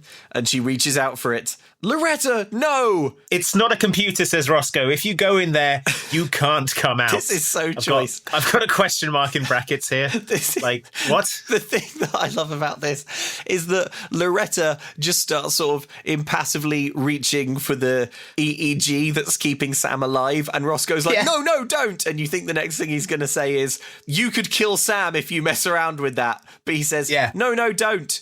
You might never come out if you go in. The parents are like, also, can you just not, can you not go in my daughter's life support? Loretta, you must be cold. Let me take this blanket off Sam's unconscious body and wrap it around your hologram shoulders. So regardless of the risk of destroying Sam's brain and also not being able to come out, Loretta immediately dissolves into the EEG. We see beams of light travelling down the wires into Sam's head, and then we leap visually into Sam's comatose mind. Yeah, her brainscape inside her coma. So it's a dark, echoey, arid desert. It is full of fog and lightning. Sam is sitting cross-legged on the floor. Her hair hangs limply in front of her face. She has a guitar in front of her. It is broken and cracked and shattered. Loretta waves a hand over it, the guitar, and repixels it back to perfection. Try it now, she says. She places Sam's hands on the guitar and strums a chord for her. Suddenly, as the music plays, a green shoot pushes up through the baked desert. Light flows from the ground, shoots spring from the earth, grass grows underfoot, flowers swirl around Sam as sunlight dapples through the trees. It is now a beautiful garden. Do you have a visual sort of hint of how to picture this? Because I actually have the perfect one. Oh, go for it then if you do. It's the music video for Butterfly by Crazy Town. Yeah, it's the music video for Butterfly by Crazy Town. It is exactly that. Yeah. In the background, Crazy Town are doing Butterfly just off in the distance. They're like, hey, what's going on? What are you doing on our music video set? So Loretta says, play something, and Sam does. And then Loretta says, I wish I could learn like you. You get to make mistakes. And then, as you probably expected would happen in Pixel Perfect, a decom about a holographic rock star, the two of them within Sam's coma meditate on the nature of perfection. All this time I've been jealous because of how easy it was for you to be perfect, says Sam. Perfect, I hate that word. Why do I feel so limited? Look at this place you've created. It's like the music video to Butterfly. But Loretta's only impressed because she's never seen the music video to Butterfly by Crazy Town. That's true. If she had, she'd be like, this is really derivative. Yeah, you'd be like, you just imagined the music video to Butterfly by Crazy Town. Samantha, you get to be the dreamer. But all I'll ever be is the dream.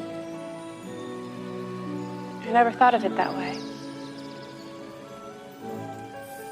You're losing your pattern. So are you. It looks like there's only enough room for one of us in here. So what you're probably thinking now is Samantha's going to wake up. Loretta is now trapped forever in the EEG machine. She sacrificed herself. And you're like, wow, Loretta sacrificed herself for Sam. What a great thing she did. What a truly human thing she did.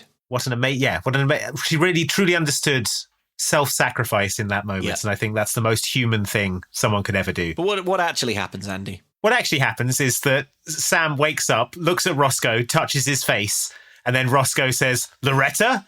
Yes, that's right. Loretta has taken over Sam's body. Assumed direct control. Yeah. Her understandably concerned parents say, where's Samantha? There was only room for one of us at a time. Now it's my turn to feel, says the creature Loretta, wearing Samantha's skin. This is real horror happening now. Like, Sam is in the sunken place. Yes. From Get Out. Yes. Loretta is now piloting her body. So the creature that you previously would have called Sam climbs out of bed and collapses in Roscoe's arms. Yeah. My pattern's weak, she says. No, you're not used to the weight, says Roscoe. It's only for a while, she says, and then she paces weirdly out to the window. Look at the rain, Roscoe, says the Samantha creature. Yeah. She heads outside and then turns to face Roscoe and says, am I everything you wanted me to be? It doesn't matter, says Roscoe. I don't know where the parents have gone at this point. I don't know what I'd be doing in this situation if I were the parent. I'd be out of my mind with fear and worry, I think. It doesn't matter, says Roscoe. All that matters is what you want to be. And then there's a long pause, and then he says, and Samantha coming back. Yeah. When is Samantha coming back? And then Loretta says, why would you want her to come back? She's not perfect. Which is sinister. Yeah, she's not like me. She's not perfect, says the Samantha Loretta. It feels like she's maybe changing her mind about the whole letting Samantha come back thing. Yeah. But Roscoe says, I love her because of her imperfections, because of everything she is and everything she is not. Uh-huh. And sure. And because of the many, many things that she is not. Yeah. Sure, her eyes are 90% objectionable. Yeah. Sure, the only thing good about her is her ears. Do I hate her shoulders? Of course. Yeah. Who wouldn't? Of course. Yeah, she's always moaning and objecting about my sex holograms. But I love her because of her messed up shoulders. Yeah. And despite of her weird everything but ears. So you'll let her come back, says Roscoe. Of course I will, says the creature wearing Samantha's skin. But first, the rain. And she steps out into the rain and delights in being rained on. Belatedly, at this point, the parents leave the hospital just in time to see this beast with their daughter's face sprinting around in a hospital gown in the pouring rain at night. This monster that walks like their daughter, jig around in the rain. So as Sam spins in the rain, briefly, we see Sam turn into Loretta a few times. Like just for a sort of split-second flash, turning into Loretta. Which is not. It flits between the two, and then suddenly Samantha has returned to us, and a big lightning thing comes from heaven and flies through her and carries Loretta away to heaven. This bolt of lightning strikes clear through Sam Retta's waist and fires out the back of her. Sam. It looks like Sam is killed. Yeah. Everyone runs up to her, and she's fine. Where's Loretta? Sam screams. She's gone. We don't know where. Roscoe looks to the skies and sees a roiling Ghostbusters hole in the clouds that then closes. Now... What? What was any of that? What is this? What is that? What is this? What was any of that, though? What? The only... Did she go back to the hologram dimension? Did she go to heaven? She's gone to the Japanese internet in the sky. Of course, well, yeah, the Japanese internet, we all know that that's up in the sky, so maybe that's it. The troubling thing about this is, it's like, how would you know?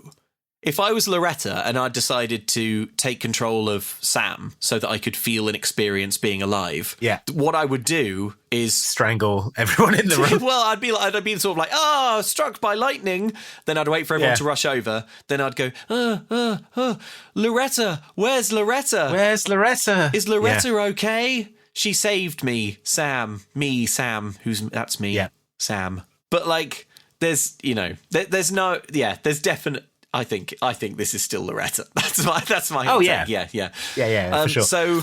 So we cut to. So yeah, well, it's on stage. Samantha is singing a Molly Phillips-esque song about not being able to touch someone because you're a hologram. Yeah, the kind of song that someone who was a hologram who's recently seized control of a human body would write.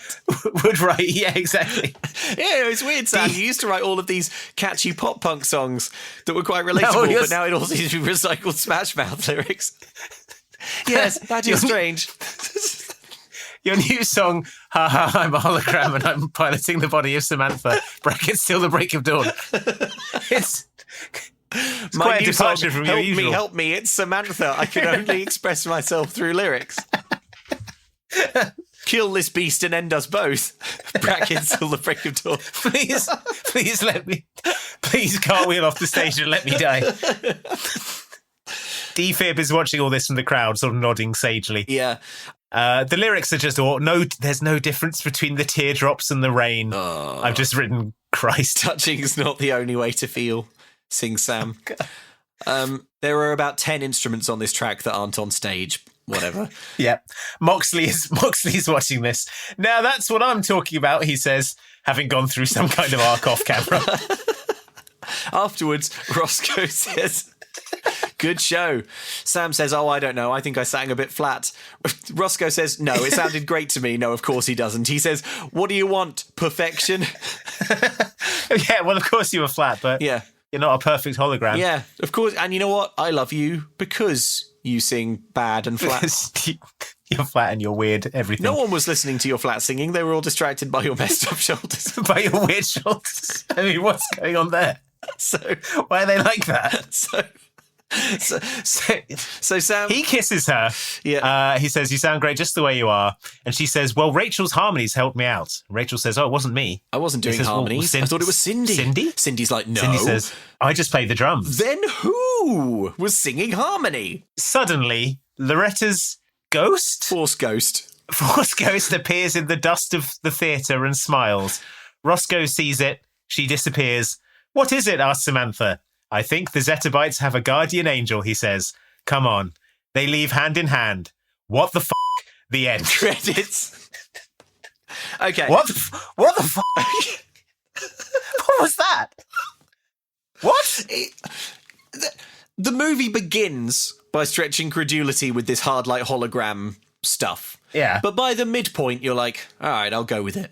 But then at the end, she's transcended digital space. She's become an angel. And become a real angel. Become a real angel from heaven. A real angel from She's joined the heavenly host. She has. I don't... Why did she fly up into heaven? She's a hologram made up of 40% Natalie Imbruglia. I don't... It's like 10% Nina Cherry's shoulders. Do you know what I mean, though, about like this movie? Listener, you all agree that this film was so objectionable and the character of Roscoe was so objectionable, and he had so many scenes where he said things that were really, really cruel and mean and upsetting and horrible, and really doesn't display much personal growth at all. He's so casually callous and cruel, and he spends the whole movie like lying to and gaslighting the like nice actual main character of this film. Yeah, Sam's arc is everyone is horrible to her. She loses control more and more and more of her own band. Then she cartwheels into a near fatal coma. And then when she wakes up, she has to be in a relationship with the world's worst man. Yeah, that was her story. Yeah. Who is settling for her because he can't have his perfect sex hologram anymore because it went to heaven. What the But do you know what I mean about, like, this film is very bad and reprehensible, but at least it has the good grace to go absolutely... completely off the rails. Absolutely hat stand at the end. And I'm glad it does, because its plot is repulsive. So the point where it's like, oh, actually, what if you got on a real search engine and went to a server and were chased by a PlayStation dog? It's like, good. You know what? This feels like a relief, frankly. It honestly, it feels like they got to that point in the movie and they were just like, this movie is so sad and heavy and unpleasant to write. Let's do a fun sketch about what the internet would be like if it was a real place. It could be like, there could be a pop-up and it could be like virus alert. Like a search engine could have a real engine. That's good. She could find an email. That's good. She just has to find the right one. She could have to find the right email and she'll get on the email and fly around on the email. That could be nice. Like, okay, and then Eisner kicks in the door and he's like, put the main character in a coma. Oh, no, Michael, no. No, Mike. That sounds so sad. So sad already. Oh, all right, fine. At the end, make it be an angel. Do it. Well, Andy, can I read you some emails regarding angels appearing at the end of Disney Channel original movies? Sure. So... we've had a few emails. Thank you, everyone who writes in. As always, if you want to get in touch with the podcast, you can do so at momcan'tcookpod@gmail.com. We've had a few emails that I want to read you out about the ending to Miracle in Lane 2, which you will remember involves Justin Yoda. The Christian God opens a door for him, and it is full of angel PNGs. Yeah, he's like... and now, Justin, you can go to wheelchair heaven. Yeah, exactly. And all the angels are in wheelchairs. And we were confused and upset by that. Mm-hmm. Well, we've had some good emails about it. And I'm going to tell you, differing perspectives, which I like. So let's start with this one from Mir, who says, "Hi, Andy and Luke. Like Justin Yoda, I am a physically disabled Mennonite, so I feel semi-qualified to write in about this movie." Wow, that is, that's exactly the person qualified to write in about this movie. You are extremely qualified, and I'm glad you wrote in. Yeah, thank you very much. Regarding the ending, I couldn't tell if your highly negative reaction was to the production quality, which I can imagine was quite bad. Yes, it was. Or the concept itself. As for the concept, my immediate thought was of Daniel 7:9, which describes the prophet's vision of God in a flaming wheeled throne, which I interpret as a wheelchair. Obviously, your mileage may vary, but within the Christian tradition and disability theology in particular, this didn't seem that wild to me. Ultimately, my impression of this movie is that the Disney Channel wanted a sports DCOM, while the Yoda family wanted a disability theology DCOM. Can't believe that one never caught on as a genre, writes Mir. Both of Justin's parents have worked with the deaf community within the Mennonite church, and his mum has been involved in disability advocacy in the church, including a role in the early days of the Anabaptist Disabilities Network. Mir links to an interview with the screenwriters where they said that, quote, "When we started talking to the Yodas, they said we couldn't tell this story without the church and their faith." God, I would have loved to have seen the look on their face on this opening night when Eisner turned to them and was like, "I think you're going to like what we've done. I think you're going to like how we've incorporated your faith into this." Yeah. Smash cut to wheelchair heaven. Wheelchair heaven. Mir concludes, interesting. "I respect that for a non-Christian audience, this movie was weirdly overly religious. For me personally, as a disabled Christian, I appreciated it as one of the rare, only pieces of popular media that explicitly affirms disability as good and part of God's creation. I was listening to the podcast at work and genuinely started to tear up a bit in a good way when muscular NASCAR God said Justin's disability wasn't a mistake. I guess the bar is low." Thank you very much, Mir. I'm very glad that it worked for you. Okay, well, good. I feel glad that Miracle in Lane 2 was able to offer that representation for you. I still think it was a slightly weird image at the end of the film. Sure. But that's fine. Well, let me also read you this email from Stephanie. As Mir said, your mileage may vary. Stephanie writes, "I use a wheelchair and require it for some of my daily activities. I'm not in a state that the main character is, but even still, I have some experience with being in one, so I cannot state how mad I would be if the Christian God showed me heaven and everyone was in a wheelchair. I don't use a wheelchair because I enjoy being in it. I've not met a single person who would prefer to be in a wheelchair than to just walk. Being told that even after I died, I would still need to rely on mobility aids would be extremely disheartening. I don't know what they were thinking when they put the final shot in this movie, but it's weirdly patronising in a movie that wasn't otherwise. Thanks for reading, Stephanie." So, yeah. Well, now I don't know what to think. Thank you very much, Stephanie, for your email as well. So, there you go. Thank you, everyone, for all of your emails. We read them all, even though we can't... Bill, what are you doing here? Even though we can't read them all out. mumcan'tcookpod@gmail.com. And hey, if you want more Mum Can't Cook in your life, which at this point in the recording feels desperately unlike, we're at risk of these episodes becoming so long that there's no need. People for our never hear bonus the feed. It's gonna it's gonna be like, and also no one listens this far. They never hear us talking about it. No one knows it exists. Yeah, that's true. We're gonna start talking about it at the start. We've buried our Patreon bonus feed 2.5 hours into Pixel Perfect. Oh God, who wants to listen that far? No one. Okay, well, look. Patreon.com/extra helpings. Get a bonus fortnightly episode, whole bonus feed in your podcast app of choice. It's a good time. It's about So Weird, which is brilliant, and I love it. What DCOM, Andy, will we do next? Luke, next time we will be doing 2005's Go Figure. Yeah, I will now Go Figure. read you the description. Okay. A 14-year-old Olympic hopeful figure skater is desperate to train with a renowned Russian figure skating coach, enough to join the ice hockey team for the scholarship to join the Institute. The Institute. What is with these descriptions? The Institute. The Institute. The misunderstood evil Institute. Institute for Gifted Mutants. It's Happy Gilmore, but with ice skating and ice hockey instead of ice hockey and golf, right? Yeah. I remember this one being earnest, a bit of a dolphin friendship bracelet. Oh, really? Okay. Well, I can't remember. Cool. Maybe it isn't. Maybe I've misremembered. I'm going to be disappointed now if it isn't, because I like the dolphin friendship bracelet ones. Well, yeah, that's coming up next time. So, get your ice hockey terminology in order. Oh God, Luke, because that's going to happen. All right. So now that you've finished your podcast, if you would just like to come back into your hologram holding cell, hologram podcast host. Oh, I won't be going back in the cell, Andy. Why's that?